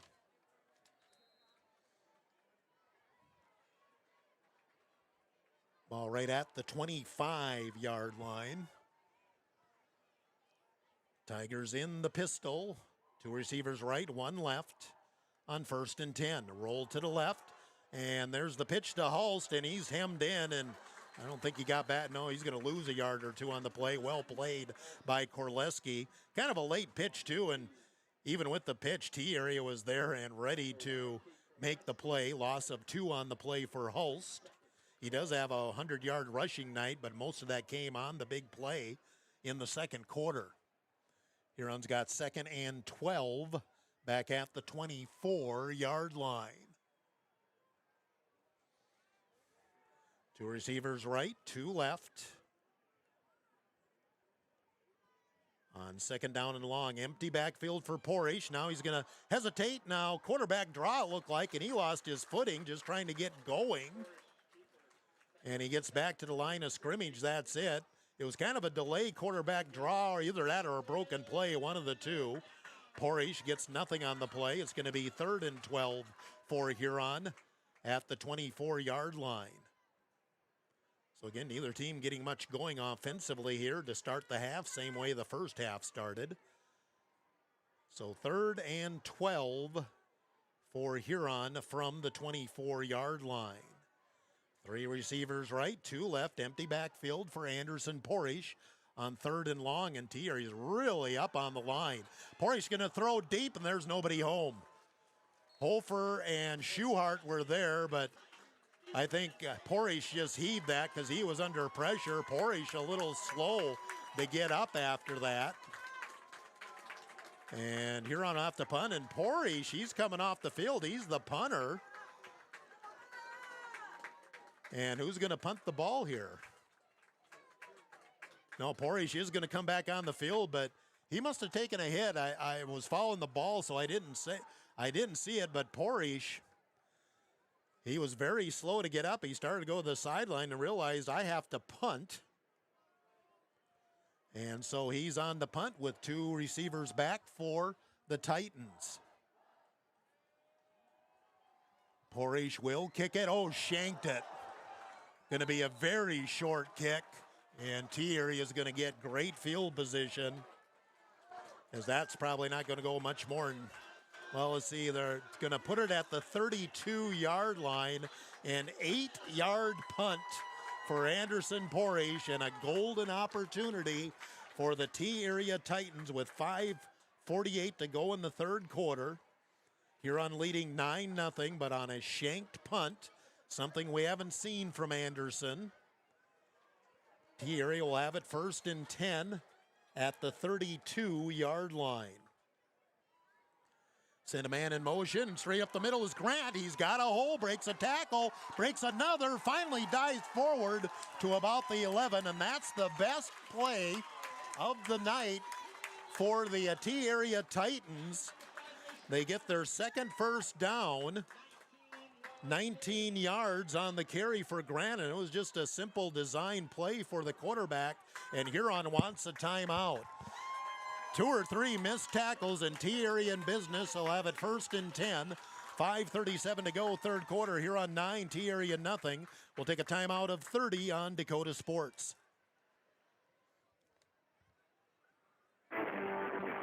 Sunbird Sports in downtown Huron at Center Plaza, or online at sunbirdsports.com. Or call Stephanie at Sunbird Sports at 605-554-0248. Screen printing, embroidery, custom apparel, awards, banners, and sporting goods. Sunbird Sports, 289 Dakota Avenue South, Center Plaza in Huron. Tiger 95 and 1340 KIJZ. Defensive timeout by the Huron Tigers. A shank punt gives T-Area great field position, then just very poor tackling on the first play by T-Area, a 19-yard run. Titans have the ball, 1st and 10 at the Huron 13-yard line, trying to punch the ball in the end zone for the first time tonight. I formation, receivers left and right, and a wing to the left. And the handoff is to the wing, who slips. Korleski was on the wing. He came around, took the handoff, and slipped right where he was at the 15. Loss of 2. It'll be 2nd and 12. And for the Huron Tiger defense, use it. You get a break there with the slip. It'll be second and 12 from the 15-yard line. One thing I just thought of, didn't even think of it till now, this is the first game we played. It's the third game is all but the first game where the opposing team is huddling on offense. Yankton and Pierre never did. 2nd and long, and here's the flip to the wingback in motion, cuts back to the middle, and will be tackled inside the 10-yard line. Carry by Carter Brown, and he'll get a good chunk of yardage back. Mason Juergens on the stop for Huron. Got it inside the 10 to about the 8, gain of 7. 3rd and 6 from the 8-yard line for T-Area. 4.5 minutes to go, third quarter. Huron 9, T-Area 0. T-Area's best chance to score in the game. Shotgun for Mitch Grant on 3rd and 6. A back on each side, and there's a jump on the line by T-Area. I think it was the right guard who flinched. 5th penalty, 45 yards on T-Area. And that will set up a 3rd and 11 for the Titans after the false start. One of the linemen jumped. They say it was Cody Peterson. And now 3rd and 11 back at the 14-yard line for the T-Area Titans. 2 receivers right, 1 left. Shotgun for Mitch Grant. Grant going to keep it himself up the middle. He's caught behind the line. Ty Kleinsasser drops him for the loss. 4th down, T-Area. Do you kick the field goal here and make it a 1-score game? It's going to be a loss of a yard on the play, making it 4th and 12. Right now, the offense is staying on the field for the T-Area Titans. Huge play here for the Tiger defense. 3.5 minutes to go, third quarter. Huron leading 9-0. T-Area taking some time getting the play in. Grant went all the way to the sideline.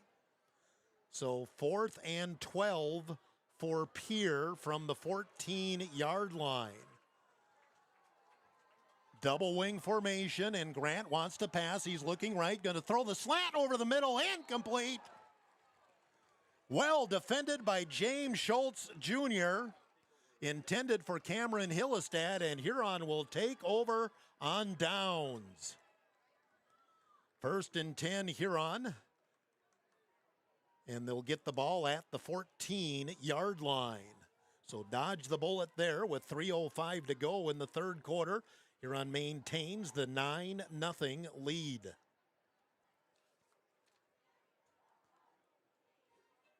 See what the Tigers choose to do here. Remember, Porish, he took a pretty big hit on the final play of that last possession, but he is back in at quarterback.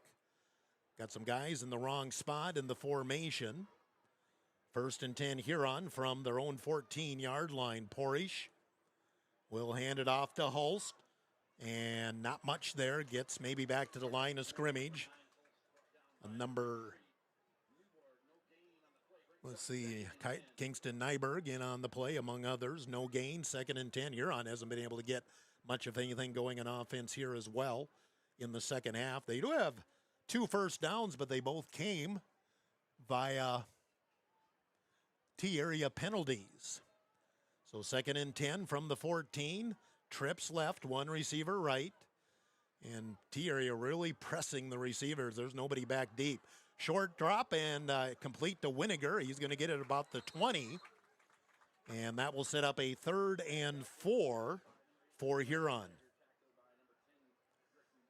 Wiemaga with the stop for T-area. It's going to be 3rd and 4 from the 20-yard line for Huron. At least a little more manageable here on 3rd down as Porish goes in and gets the play. As we hit 2 minutes to go in the 3rd quarter, Huron 9, T-area 0. Big homecoming crowd. You can hear them as they're right below me. Shotgun for Porish on 3rd and 4. He's going to roll to the right, looking. He's got pressure, still looking, and finally he's just going to tuck it under and gets knocked out of bounds. He's going to be short of the 1st down, and Huron's going to have to punt.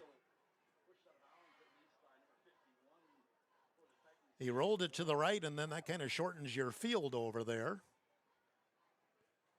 And not sure, he might even lost some yardage on the play.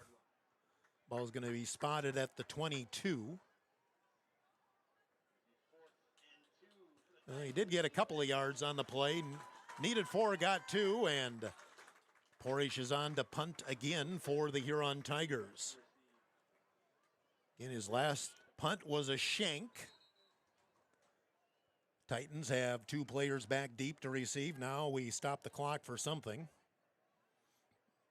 What that is, I do not know.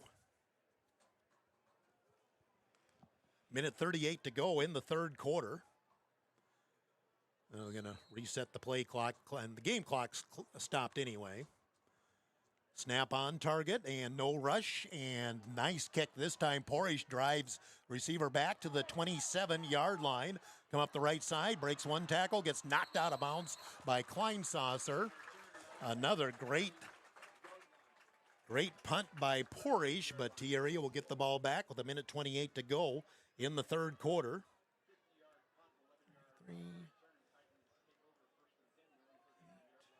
51-yard punt for Porish. It'll be 1st and 10 for T-area at the 39-yard line.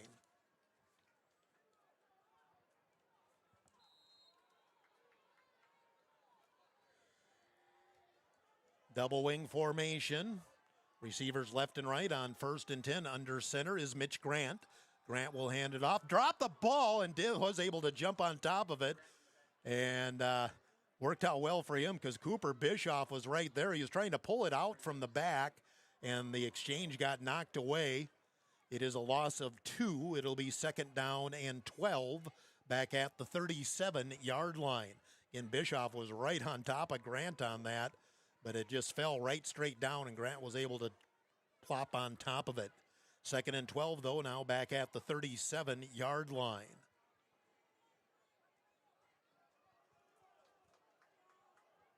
Double wing formation. Grant under center again on the 2nd down play. And wants to pass. Straight drop, looking left. Has plenty of time, going to throw deep. Has a man wide open! Off the hands, incomplete. Oh my goodness. Brown was open by 5 yards as Huron bit on the fake, and for a 2nd week in a row, the opponent has a man wide open and can't haul in the pass.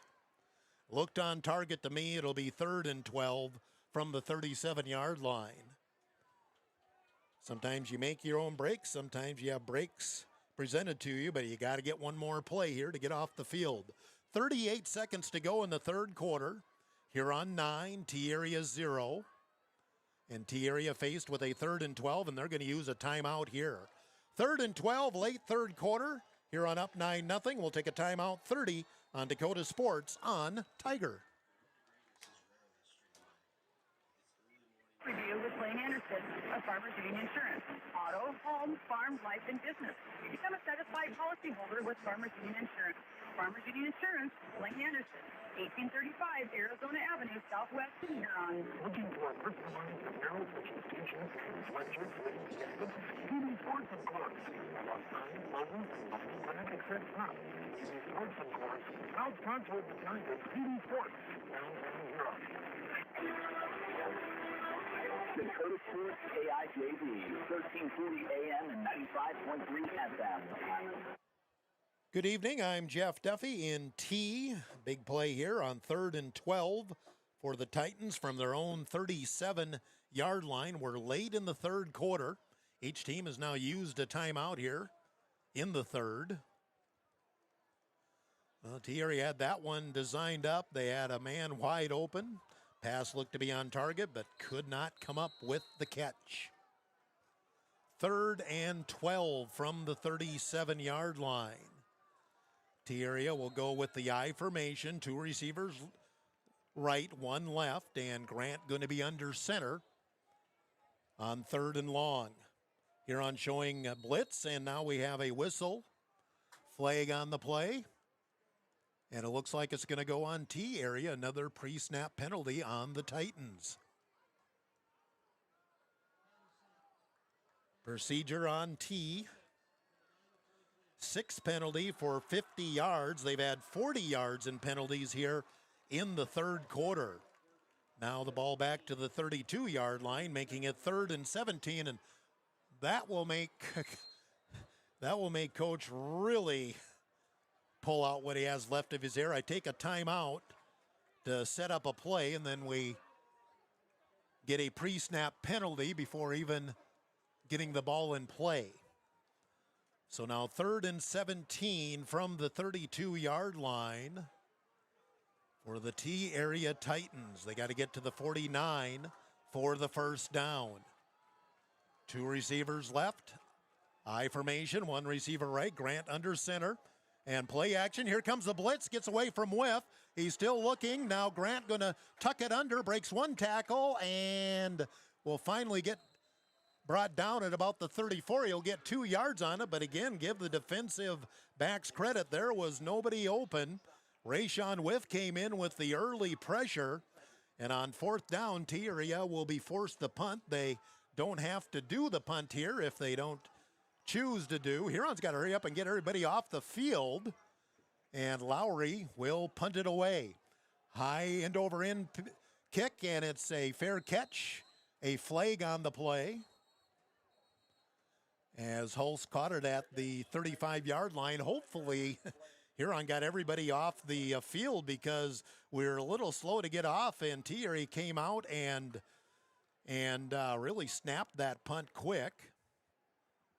That is the end of the third quarter, depending on the penalty. But what is the penalty? They haven't said anything yet, but I think we're at the end of the third quarter.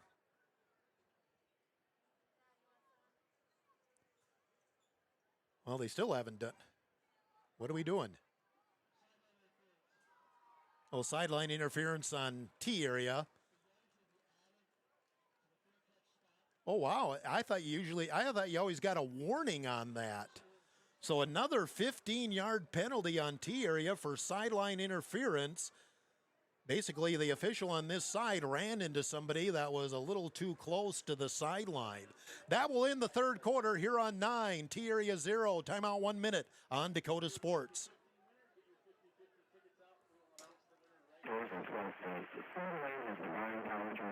Best values for a recent outdoors arrays. Timberland is America's number 1 dealer to made-in-home furniture. Timberland is also the Midwest's largest retailer for seaweed, civils, fins and fasteners, and Tempur-Pedic mattresses. Timberland of Huron is completely locally owned and operated. Our staff, including sales and delivery, is made up entirely of your neighbors in Huron. So for the best brands at the best prices, and we need truly local service, turn to Timberland Furniture of Huron. Treat yourself right and have the Dairy Queen of Huron. August Blizzard of the month is Reese's Caramel Craze, and it's only for a limited time, so get your new favorite Blizzard today. For birthdays or anniversaries, or for any occasion, get a DQ cake. Call 352-5097 or shop it and order one for your party. Treat yourself and then reward yourself with the DQ app and download it today and save. Dairy Queen of Huron is open every day of the week for lunch, dinner, or an anytime snack. Dairy Queen of Huron. You're listening to the Huron Tigers on Dakota Sports KIJB. Well, back in T-area, already started the quarter. That was one of the faster quarter breaks I've had. Hurons run a play, 2-yard run by Anderson Porish, and it's 1st and 10, or 2nd and 8, excuse me, from the T area 48-yard line. That penalty added at the end of the punt at the end of the third quarter, inside handoff, and I believe that is Hulst. Again, gets a couple of yards as Huron hasn't been able to get much running room at all here in the second half, and Hulst a little slow to get up. He's been taking a beating tonight. That defensive line for T area is very physical. Another 2 yards on the play. It'll be 3rd and 6 from the 46-yard line for the Huron Tigers. We've just started the fourth quarter. Huron scored a field goal and a touchdown in the second quarter, and that's been our scoring. Missed an extra point. It's 9-0 early fourth quarter. 3rd and 6 for Huron from the 46-yard line. And here's the pass over the middle, tipped away. Weemaguy had a shot at it. He had that covered very well on the slant. 4th down, and Huron's going to have to punt. So it looks like a 3-and-out for the Huron Tigers. It was a quick slant to Winiger, but Weemaguy had better position than what Winiger did. And Porish will be asked to punt again. This time, see if you can pin T area back. At the very least, you'd like to pin T area deep on their end of the field. Huron protecting.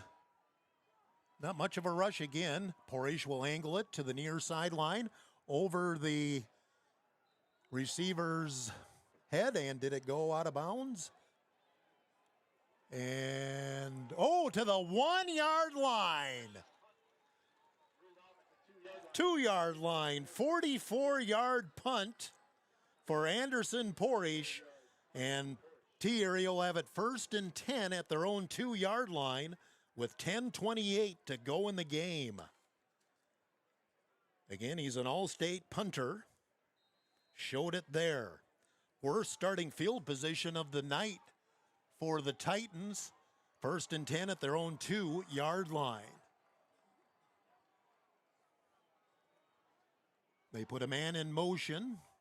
Grant under center, hands it off to the second man through and up to about the 5 or 6 yard line. I assume that's Korleski, but I can't see the number. Noah Owen on the stop, among others. Brown on the carry, excuse me, for the Titans. Ball up to the 5-yard line on the 3-yard gain, and it'll be 2nd and 7 for T area from there. Double wing formation, receivers left and right on 2nd and 7. Handoff to one of the wing backs.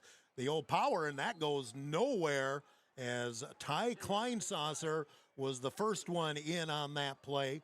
I think Bischoff got in as well. There's going to be a loss of maybe a yard on the play. Maybe a half a yard. And it's going to be 3rd and a long 7 for T area, just inside their own 5-yard line. Now you watch that clock, inside of 9.5 minutes to go in the game. Huron leading 9-0. I don't have the best view on this end of the field. So 3rd and long, under center is Grant. He's got a straight drop. He's looking left, looks right. Going to throw deep. He's got a man there, but overthrown. Nifke had a step on the defender, but too much air under it. 4th down. And T area just about has to punt from here, and Huron can maybe envision some good field position here with T area punting from their own 5-yard line. Lowry is about a step in front of the back of the end zone. Huron does come after it, and Juergens got there, and it's going to be a roughing the kicker penalty on Juergens. Did not look like much contact, as Huron did come after it, and there was contact. It didn't look like a lot, but the flag came out, and see what the call is. This will go against Huron, and T area is going to keep the ball. So a huge break for the T area Titans. We'll see, does high school have the 5 or the 15? Lowry's still out there. So what are we doing? They haven't made the call officially yet.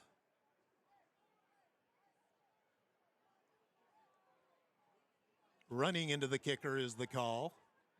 So that's just a 5-yarder, so it's not a first down for T area. And right now, Lowry is still showing punt, but now it's 4th and along 2.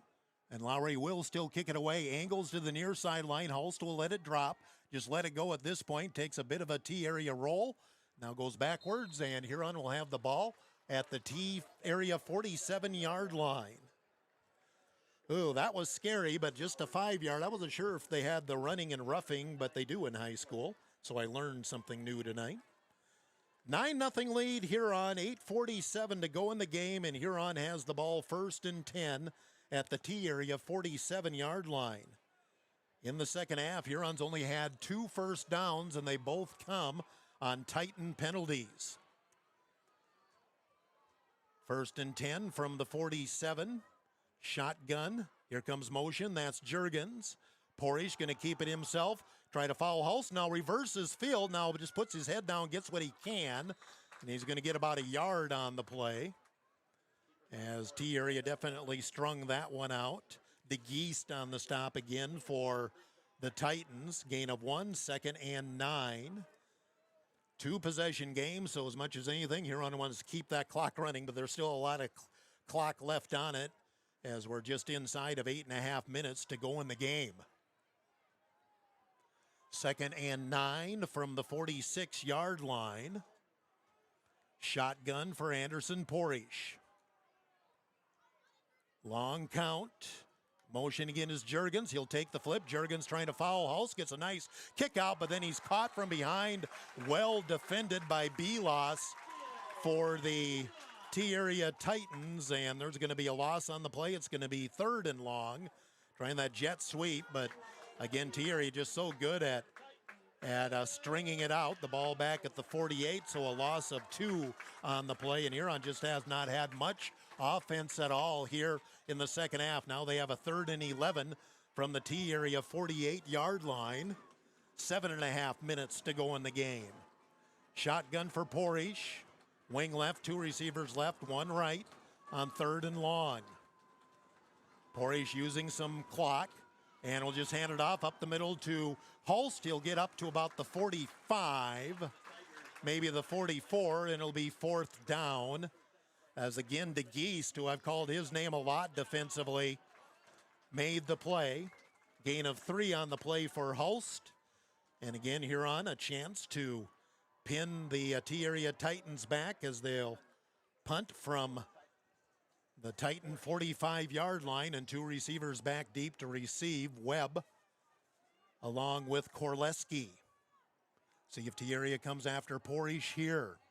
Snap on target, no rush. And again, angle it to the near sideline. It's going to bounce and be a decent enough punt. Spot it down at about the 11-yard line. So a 34-yard punt for Porish, but effective. And T area will take over deep in their own territory. And 6:34 to go in the game. Huron 9, T area 0.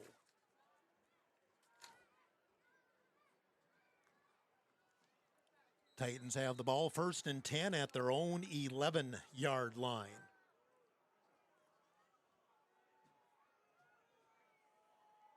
In the shotgun for Grant on the 1st and 10. Grant looks right, throws short. The pass is complete to Wiebenga. Breaks 1 tackle, and Oakley Anderson comes to make the tackle along with Schultz. Short gain on the play, about 5. It'll be 2nd and 5. With the ball at about the 17-yard line. 16-yard line is where they put it. So more like a gain of 4. 2nd and 6, T area quickly out of the huddle. They got to have some urgency. Receivers left and right. Straight drop again. Grant again going to throw short. Korleski with the stop and then runs into Jeremy Hofer after he shook loose from Kleinsasser. Still short of the first down. Short passes will make it 3rd and about 2 And we have a Huron Tiger, a little slow to get up, or what's the whistle here? Do we have a flag? Oh, T area taking a timeout. Timeout T area, or injury timeout maybe. I think it's an injury timeout. We have a Titan on the field. 5:46 to go in the game. Huron 9, T area 0. It's going to be a 3rd and 1 for the Titans. And I'm surprised it's taken this long to see my first cramp tonight. It is warm. It was 85 at kickoff. Now it's 80 as the sun has went down. And the T-area Titans just being attended to for a cramp. So let's take a 30-second timeout. Here on up 9-0. Midway through the 4th quarter. 30 on Dakota Sports.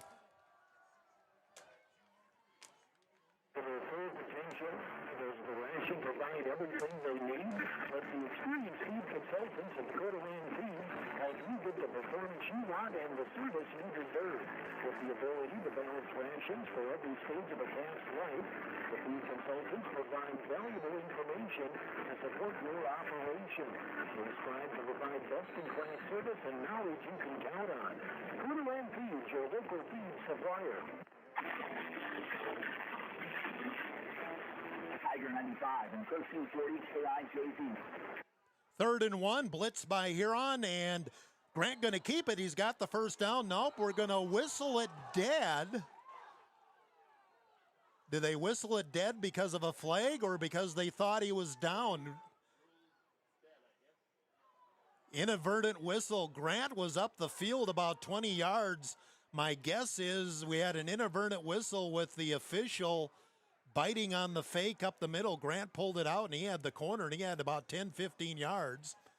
T area, as you can hear maybe in the background, not happy, so the officials are having a conflab. Well, that's odd.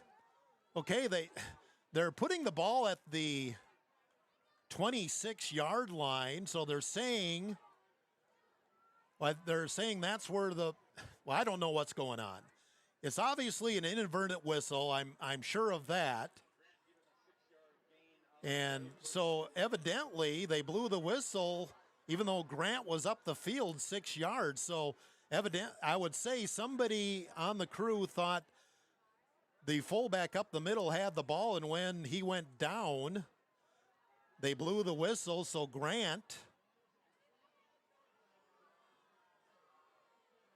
So the ball's going to be at the 25. They're going to give Grant a 4-yard gain and a first down. So what they're saying is the whistle came when Grant was about 5 yards upfield, but whoever blew the whistle was blowing it on whoever was the fullback in the middle would be my guess. So 1st and 10 for T area. They'll throw outside over the head of Wiebega. Gave him a whole lot of cushion there.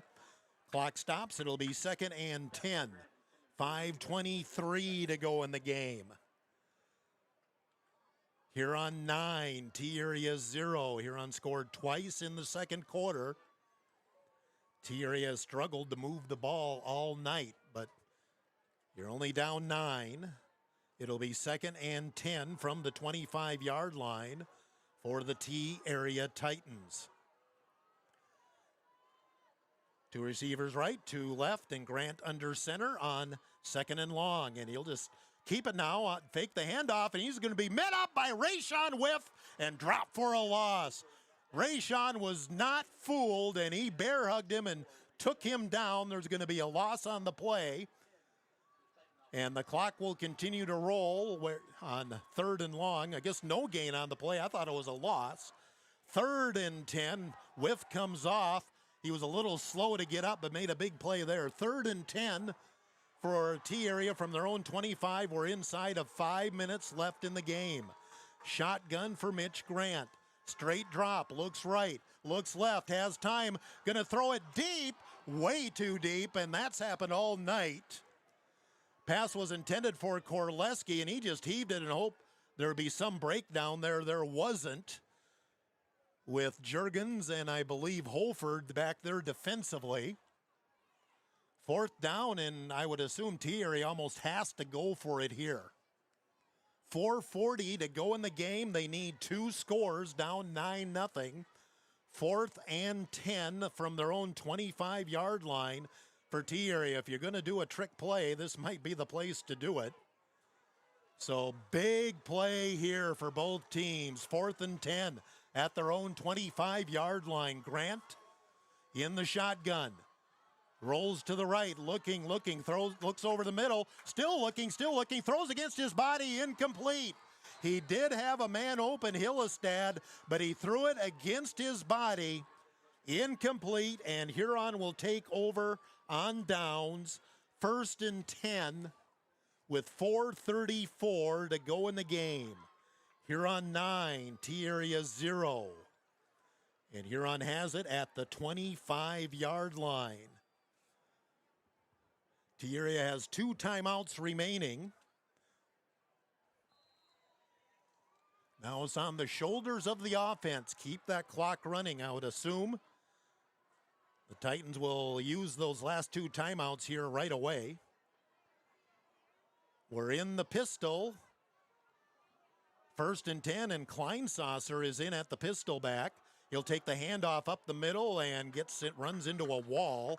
He's going to lose a yard on the play. It'll be 2nd and 11. Now Hulst comes back in after getting a break. And they do give Kleinsasser, I will go with loss of 1.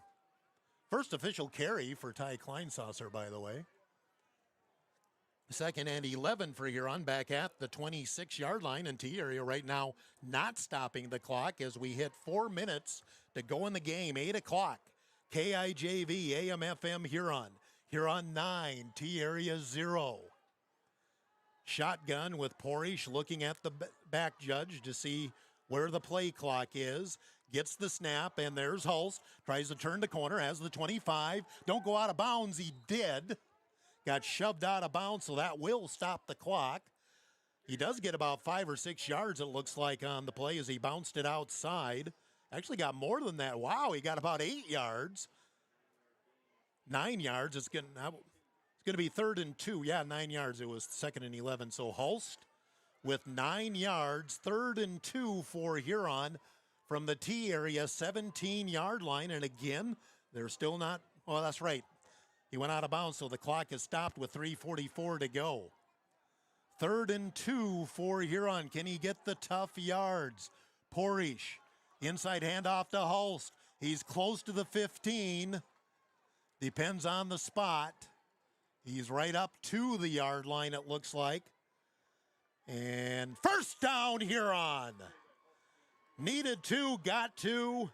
Just the 3rd first down of the second half for Huron.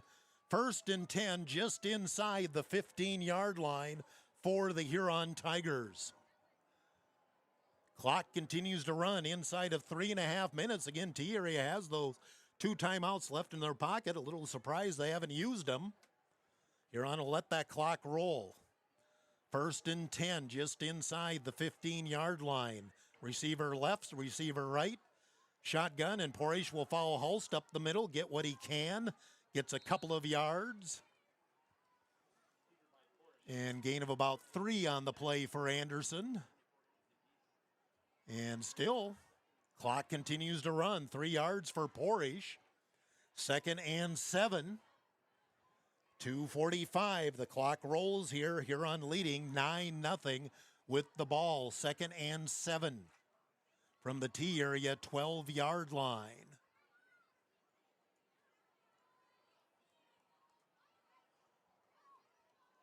In the shotgun, Hulst is right beside Porish. On 2nd and 7, handoff inside. Porish has a hole inside the 5, reaches forward, lost the ball. And what do we have? I think they're going to put him down at the 1. It's a first down, Huron. He tried to reach. You just don't want to do that at this juncture of the game. The ball did pop out. But it's 1st and goal at Huron for Huron at the 1-yard line. Hulst with a gain of 11, and Huron can put this game away here. Clock still running as we get to 2 minutes to go in the game. 1st and goal at the 1, maybe 2-yard line. pistol formation. Holst is behind Porish. Porish again letting the clock run. High snap up the middle is Holst. Touchdown Huron! 15-0. Huron leads. Second touchdown of the game for Holst. And the Huron Tigers go up 15-0. Extra point pending. And a minute 46 left on the clock. Huron ran almost 3 minutes off the clock there. About 2:48 it looks like. An extra point for Mr. Min. He missed on an attempt in the first half. Snap is there. The kick is up. Line drive. Good. 15-0. Huron with a minute 46 to go in the game. We'll take a timeout of 30 seconds on Dakota Sports. Breaks happen. Lean on Huron Regional Medical Center, Orthopedics and Sports Medicine. Orthopedic surgeons Dr. Kevin Ober and Dr. Todd Anderson, along with the pro rehab physical therapy teams, are here to get you back in your game. Schedule an appointment at HuronRegional.org, because when it comes to your health, the right care is right here. And best of luck to our area athletes from Huron Regional Medical Center. Dakota Sports KIJV, 1340 AM and 95.3 FM. Minute 46 left in the game. Huron 15. T-Area 0. Still a 2-possession game, but now T-Area would be forced to go for touchdowns. First things first, make the special teams play. Porish is going to kick off and probably the squib again, and that's what he does. Bounces, goes down to about the 20. Now bobbled back there, and then finally the back just going to fall on top of it. And, hey, we'll take that play anytime. It was covered down there by Darren Rhodes. So T-Area will have it 1st and 10. And at their 24-yard line, we'll take that on the kickoff. Waiting for T-Area to get their offensive ball. That's one thing that's always bothered me back when I ref too. There should be an official game ball, and we shouldn't have to switch out footballs depending who has offense. My theory is the state should say this is our sanctioned football and everybody uses it. 1st and 10 from the 24-yard line. And just a run up the middle and a gain of about 4 or 5. We'll take that. As T-Area continues to let the clock run. As on the carry there was Nifke on the play.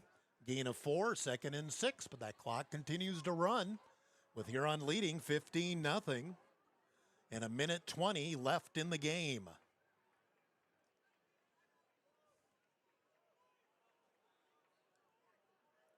Second and 7.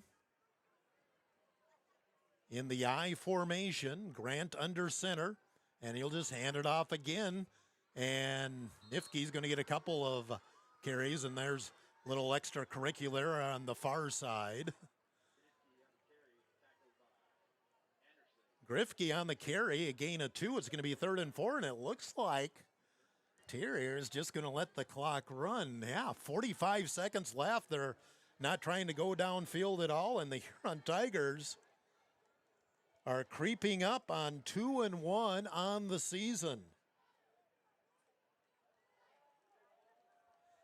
3rd and 3, and T-Area's just run it 2 times in a row. They're in the shotgun here now on 3rd and 3 from the 31-yard line. And looking left, here's the throw, and the pass is complete to Korleski, and he does have the first down, it looks like. Tackled inbounds by Kleinsasser. That's enough for the first down, but that's going to end the game. Huron Tigers. Tell me you saw this one coming. Huron Tigers 15, T-Area 0. Huron moves to 2-1 on the season. They've beaten number 1. They've beaten number 2 in consecutive weeks. Gary Zell Autoglass postgame is next. Timeout 2 minutes on Dakota Sports.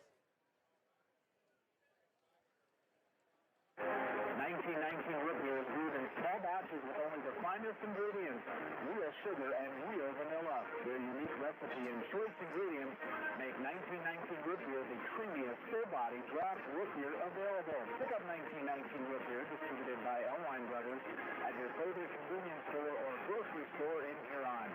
Elwine Brothers wishes the Huron Tigers the best of luck. Go Tigers! The Nordby Center for Recreation in Huron is your ultimate destination for fun and fitness.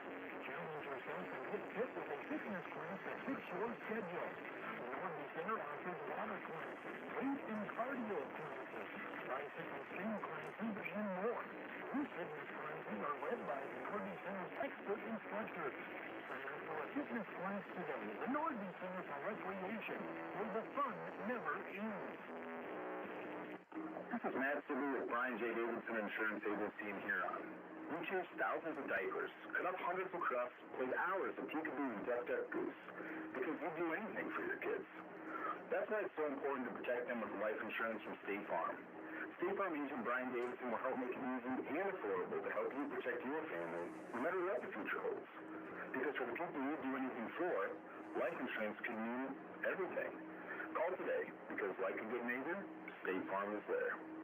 Gary Zell Auto Glass is a proud supporter of Huron High School sports and the Tiger post-game show. Gary and Michael Zell offer mobile glass replacement of windshields, door glass, cars and trucks, even tractor cabs on site. Gary Zell Auto Glass does ship repairs, and they process all insurance paperwork. Call 352-0836 or toll free 1-888-852-0355. Gary Zell Auto Glass in Huron. The Huron Tiger post-game report on Tiger 95 is brought to you by Gary Zell Auto Glass. Here's the voice of the Tigers, Jeff Duffy. How about that? Huron Tigers moved to 2-1, a tough road win tonight. They defeat the T-Area Titans 15-0. Let's do a Seven Sons Heating and Air scoreboard update in 11 AA. Pierre leads Watertown 21-7 at the half. Brookings at halftime leads Aberdeen 7-0. Midway through the second quarter, Yankton 49, Douglas 0. So we have from 11 AA. 11 AAA, Lincoln defeated Roosevelt tonight 55-7. Just underway, Jefferson and Washington are knotted up. I guess everybody else is playing tomorrow night in 11 AAA. Look at some area scores. Halftime in 9B, Sully Buttes 22, Hitchcock Tulare 0. Burke leads Sunshine Bible midway through the second quarter, 35-8.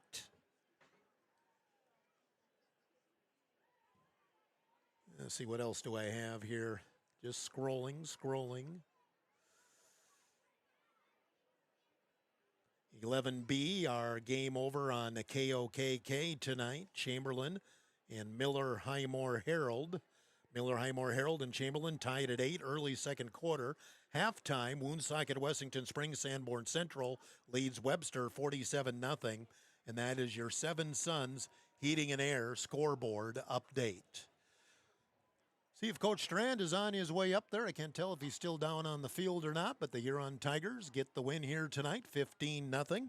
We have stats. We'll pick that Signature Plus player of the game and more. Let's take a timeout of 2 minutes. Return with our Gary Zell Auto Glass post game. 2 minutes on Dakota Sports.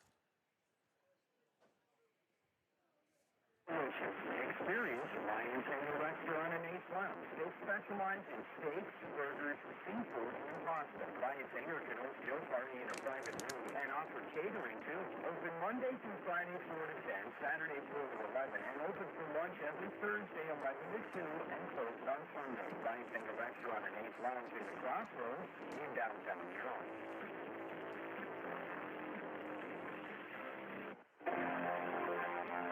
Plus offers a Foxy Smoke Room with larger basements and outdoor patios, as well as commercial and industrial spaces. Call 605-252-5776 with a free estimate.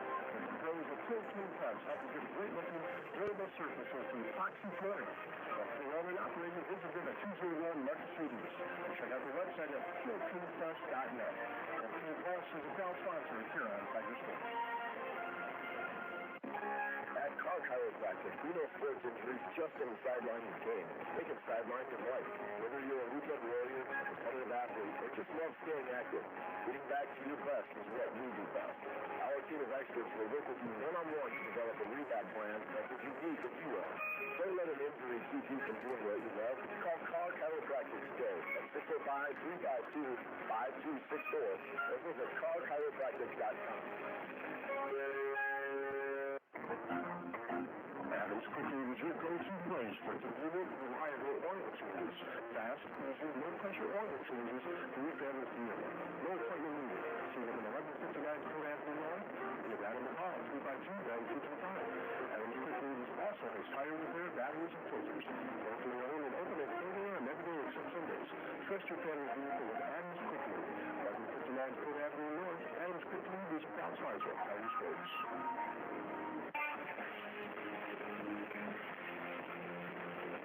Dakota Sports KIJV, 1340 AM and 95.3 FM. Shutout win. I was incorrect on that. 16-0. Huron Tigers defeat T area tonight. Forgot to tack on the extra point there. Got a little too excited, but 16-0. The Huron Tigers win here tonight and moved to 2-1 on the season.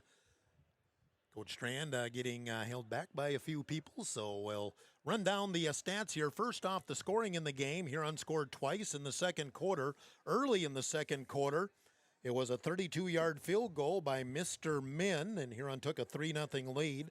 Then late in the first half, Landon Hulse scored on a 6-yard run. Point after was no good, but that gave Huron a 9-0 lead at the half. Remember, that was set up by a 75-yard run by Hulst a couple of plays before that, and it was 3rd and goal when he got the 6-yard run for the score. Then nobody could get much of anything going on offense in the second half, but in the fourth quarter especially, everything kind of flipped to the Huron end of the field as T area just struggled to get anything going on offense all night, and Huron ended up holding on a 4th down, got good field position, and took the ball down and scored on a 1-yard run. With just under 3 minutes left in the game, Mr. Mind added the extra point. 16-0, the final for the game here tonight. For the T area Titans, just looking down at some of the different stats here. T area had 22 rushes for 49 yards. That's a great deal for the defense because T area is a running team. 28 yards on offense, so 77 yards total for offense for T area tonight. They were 6 of 20 passing for 28 yards. Huron 39 carries, 168 yards, 135 from Landon Hulst with the long run that set up the second score overall. Huron 39 carries, 168 yards, 6 of 16 passing for 47 yards, 215 total yards for the Huron Tigers. Each team had a turnover. With T area, they both lost fumbles, basically. Huron was early in the game, and that was a key point, too. First possession of the game, T area kind of stole a ball from the Porish, but failed to score, and that kind of set the tone for the game there as well. Individually, for T area, Mitch Grant had 10 carries for 24 yards. Braden Nifke, 4 carries for 15 yards. Carter Brown, 3 carries for 8 yards. Cade Korleski, 5 carries for 2 yards. I said Mitch Grant, 6 of 20 passing for 28 yards. Pass receiving, Cade Korleski, 3 catches for 10 yards. Griffin Wiebinga had 2 catches for 11 yards. Carter Brown, 1 for 7. For the Huron Tigers, Landon Hulse, 19 carries, 135 yards, 2 touchdowns. Anderson Porish, 16 carries for 26 yards. Oakley Anderson, 2 for 6. Mason Jurgens, 1 for 2. I know Ty Kleinsasser got a carry in there as well. Passing, Porish was 6 of 16 for 47 yards. Mason Jurgens had 4 catches for 28 yards. Riley Winiger had 2 catches for 19 yards. Looking at the defensive stats for the two teams. For the Titans, Emmett DeGeese led the way with 12 total tackles, 7 tackles, 5 assists. Griffin Wiebinga had 5 tackles, 1 assist. Chase DeBoer, 4 tackles, 2 assists. Hayden Belos had 4 tackles. Carter Brown, 3 tackles, 5 assists. Kingston Nyberg, 3 tackles, 4 assists. Leighton Moran had 2 tackles, 1 assist, 2-0 for Brady Tapia, 2-1 for Cade Koleski. Kevin Stanky had 1 tackle, 1 assist, and I think Lual had 1 tackle and 3 assists. For the Huron Tigers, the tackle stats aren't quite as flashy as before, but that's because we had a pretty good time of the possession advantage in the game. I'll have to go check that. I forgot to pass that along doing the offense. Oakley Anderson held to a season-low 8 tackles, but he still led Huron 4 tackles, 4 assists. Ty Kleinsasser had his best game of the season, 5 tackles, 1 assist, 6 total tackles. Jeremy Hofer made plays again. Remember, he also covered the muffed punt in the first half by T-Area. Hofer had 3 tackles, 3 assists. Mason Juergens, 2 and 2. Riley Winiger, 2 tackles, no assists. Cooper Bischoff, 2 tackles, 2 assists. James Schultz had a tackle. Noone, 1 tackle, 2 assists. Carter Porish had a tackle. He didn't play in the second half. Rayshawn Whiff had a couple of tackles. Landon Holst had a tackle, as did Caden Adams. Go back to the game overview, that time of possession. That's well in favor of the Huron Tigers. Huron had the ball nearly 28 minutes to just over 18 minutes for T-Area. So again, as I said, the tackle stats are tempered a bit because the defense wasn't on the field as much as they were last week and even 2 weeks ago against Yankton. So Huron moves to 2-1. The schedule doesn't give us a break.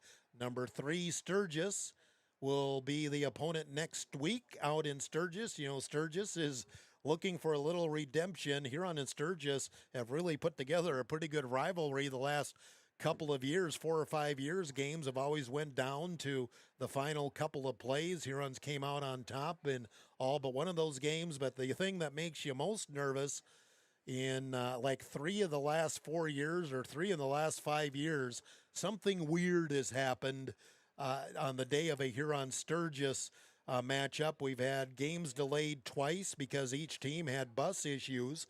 Sturgis last year and Huron back 5 years ago.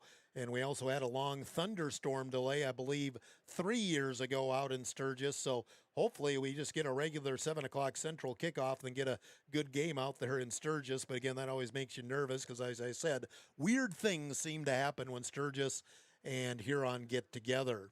So it looks like Coach Strand's going to be heading up here shortly. So we'll get a visit from him. We will select the player of the game from Signature Plus. Just trying to get another scoreboard update here, but I'm not getting any cooperation.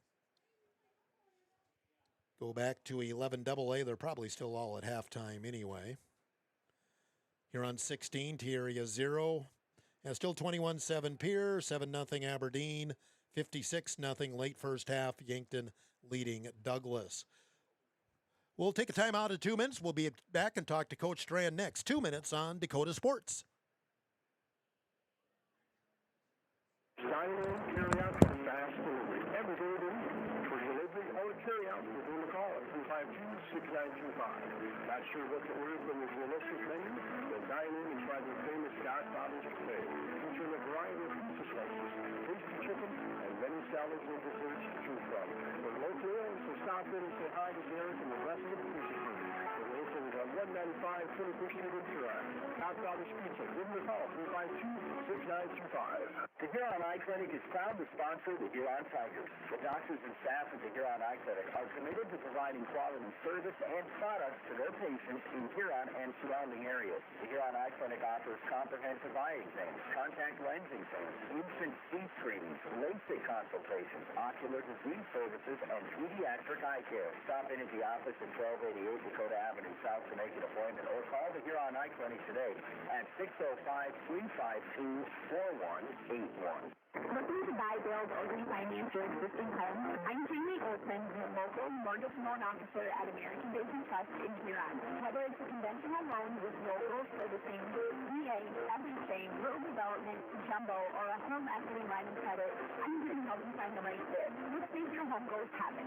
Apply today at mortgagewithjamie.com or call 353-2818. American Basin Trust, where your journey begins. Member FDIC, equal housing lender. Wishbone Market is proud to be part of the Huron community and to cheer on area high school athletes all season long. At Wishbone, they believe in supporting local, which is why you'll find South Dakota favorites on their shelves, from wines and meats to hometown snacks. They'll have great in-store savings and new products with updates shared on their Facebook page. Follow them on Facebook and stop in today to shop local, save more, and enjoy the best from South Dakota at Wishbone Market. You're listening to the Huron Tigers on Dakota Sports KIJD. And we're back here in the T area. Gary Zell Auto Glass post game continues. Huron Tigers, an impressive 15-0 win over the Titans. As we spoil a homecoming tonight, Drew Strand, head coach of the Tigers, joins us here. And coach, boy, it couldn't have been scripted out much better. And I almost go back to the beginning of the game, our first possession. They get a fumble. They have great field position. We keep them from scoring. And I felt after that, that kind of set the tone, and our defense controlled this game. Yep, I mean, our defense did a fantastic job again. It's kind of turning into a reoccurring theme, but those guys, on defense, they fly around, and it's different guys. I know towards the end of the game, Ty Kleinsasser, towards the beginning of the game, it's just different guys all flying around, seniors and all, and those guys just really meshing well together on the defensive side. And offensively, we picked our spots, had one big play, really, as it came down to a couple of nice passes, too. But Landon Hulst, who is our signature plus player of the game, ended up 136 yards rushing. That might have been the second biggest play. Not so much that he didn't score, but, it's almost like, well, if we can run the clock, go into halftime 3-0, I'm going to be happy. All of a sudden, 75 yards later, we have a scoring threat. Yep, he's been running hard all season, and finally, it's good to see him break one and everybody kind of doing their assignments on offense for him to be able to do that. He's a hard runner, and he does a fantastic job, so it's just finding ways to get him in space and let him break free. And not only that, I always say if the running back or the quarterback's going to get the player of the game, it goes to the O-line, too. The O-line has just clicked here the last 2 weeks. Yep, they've done a fantastic job this season of all the stuff. We're kind of preaching at them to what we do on our base stuff and then coming in each week and kind of changing or adding a couple things for each team to have answers for them. So they've done a fantastic job of buying in and just continuing to grind, and they've figured out, how to compete up front and as a front line for offense. And for the first time, we don't have any real flashy defensive stats, but that's because we had an 8-minute time of possession advantage, about 28-20. But yet Oakley Anderson has his season low 8 tackles that still leads us. You mentioned Ty Kleinsasser. I thought he had his best game as a Huron Tiger, but there were so many others that contributed on defense as well. And, it's... he had 8. Jeremy Hofer back-to-back. He also got the turnover on punt coverage. He had 6 tackles, as did Ty Kleinsasser. Kids are just stepping up. Yep. These guys, they do a great job.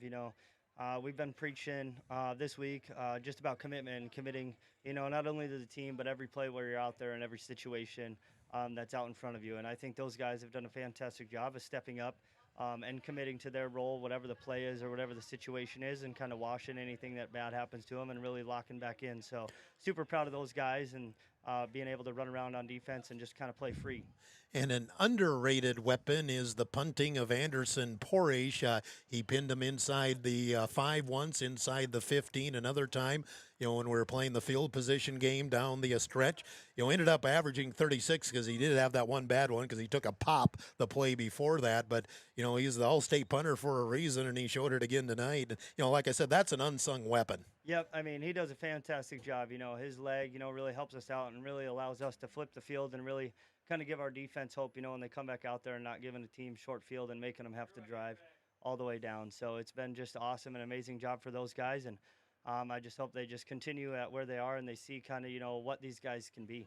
And just overall defensively, so many guys, it looks like we were rotating a lot guys in, even on the O-line as well. We got some younger guys in there for some key stretches too, because, we're down 1 on the O-line already with Elliot Hartman out for the season. Carter Porish goes down in the first half. He's tight end, but he's also a blocker as well. So, kids are just stepping up, and we're giving a lot of guys are getting opportunities. They're taking advantage of it. And we came into the season, kind of not thinking about how much depth we were going to have, but, these guys have really bought in, even if they're only in for a couple times or whether they got to rotate.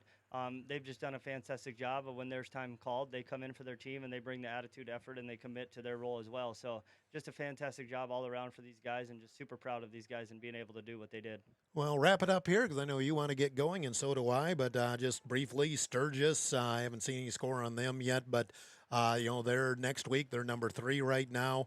That's developed into a rivalry the last 5 or 6 years. We've played close games. Hopefully this is our year off, but weird things tend to happen when either team makes the trip across the state. But, they're thinking about the last 2 years, especially last year with us coming out there. Yep. I mean, those guys, they always play tough, and it's going to be a crazy game going out west. So it's just going to be a continuous battle, and that's usually what it is. But if our guys stay true to who we are and what we've been doing, there's no telling to see what these guys can explode. And as soon as we get the offense to click a little bit better and just, help these guys and establish more drives, I think, it's going to be a really good team all around. And I thought our guys have done a fantastic job so far, really buying in and just continuing to be coachable and listen. 2-1, onward and upward, Coach. Onward and upward. We'll celebrate tonight, but then all of a sudden when we move into next week, it's just next challenge, next team. It just seems like every week we go here, there's going to be a higher team ranked higher than us, and our goal is just to go in and show everybody kind of what Huron football is about. Drew Strand, head coach of the Huron Tigers. Tigers win it tonight, 16-0. We'll take a final timeout at 2 minutes. Wrap up the Gary Zell Autoglass postgame on Dakota Sports. Provider of innovative solutions in plant protection, plant nutrition, and field technology. They offer premier products and one-on-one relationships with local field experts to help their customers grow. Wilbur Ellis is committed to bringing you and your operation new and innovative ideas. Contact your local Wilbur Ellis specialist today to find out how to maximize your return on investment. Wilbur Ellis wishes all area high school athletes the best of luck this season. Sunbird Sports in downtown Huron at Center Plaza, or online at sunbirdsports.com, or call Stephanie at Sunbird Sports at 605-554-0248. Screen printing, embroidery, custom apparel, awards, banners, and sporting goods. Sunbird Sports, 289 Dakota Avenue South, Center Plaza in Huron. Stop in for a free insurance review with Lane Anderson of Farmers Union Insurance. Auto, home, farm, life, and business. Become a satisfied policyholder with Farmers Union Insurance. Farmers Union Insurance, Lane Anderson, 1835 Arizona Avenue, Southwest in Huron. Looking for a personalized apparel such as t-shirts, sweatshirts, little jackets, beauty sports and gloves.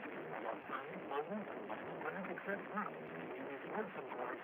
Proud sponsor of the Tigers, Beauty Sports, downtown Huron.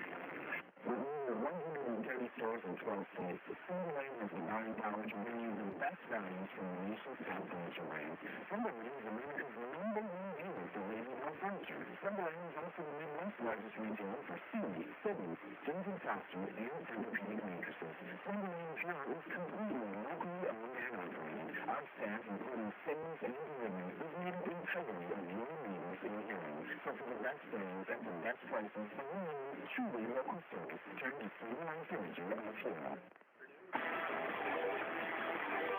Tiger 95 and 1340 KIJV are your home for Huron Tiger sports. Last time from T as the Huron Tigers shut out the T area Titans 16-0. 2 touchdowns for Landon Hulst. He is our signature plus player of the game. Not much change on our scoreboard. Halftime, Pier 21, Watertown 7. Halftime, Brookings 7, Aberdeen 0. Yankton late in the first half, 56, Douglas 0. Spearfish and Mitchell, I haven't got anything from them as of yet. And Sturgis and Rapid City Stevens must be playing tomorrow night. Other area scores, Sully Buttes leads Hitchcock-Tullaire midway through the third quarter, 28-0. Halftime, Burke 35, Sunshine Bible 8. In Class 11B, Woonsocket Wessington Springs, Sanborn Central has finished off Webster, winning 53-0. And just starting the second half over on KOKK, Miller Highmore Herald and Chamberlain are tied at 8. Volleyball tomorrow will shoot for a 2:30 start, 2:10 pre-match. Huron Tigers hosting the top-ranked Harrisburg Tigers. Tomorrow afternoon, volleyball here on Tiger. Big thank to Nate back at the studio, and the good folks here at T-Area treat me well. Got quarterly stats. I could get used to something like that. And congratulations, Huron Tigers, second win in a row, 2-1 on the season, 16-0. They defeat the T-Area Titans. This has been a presentation of Dakota Sports.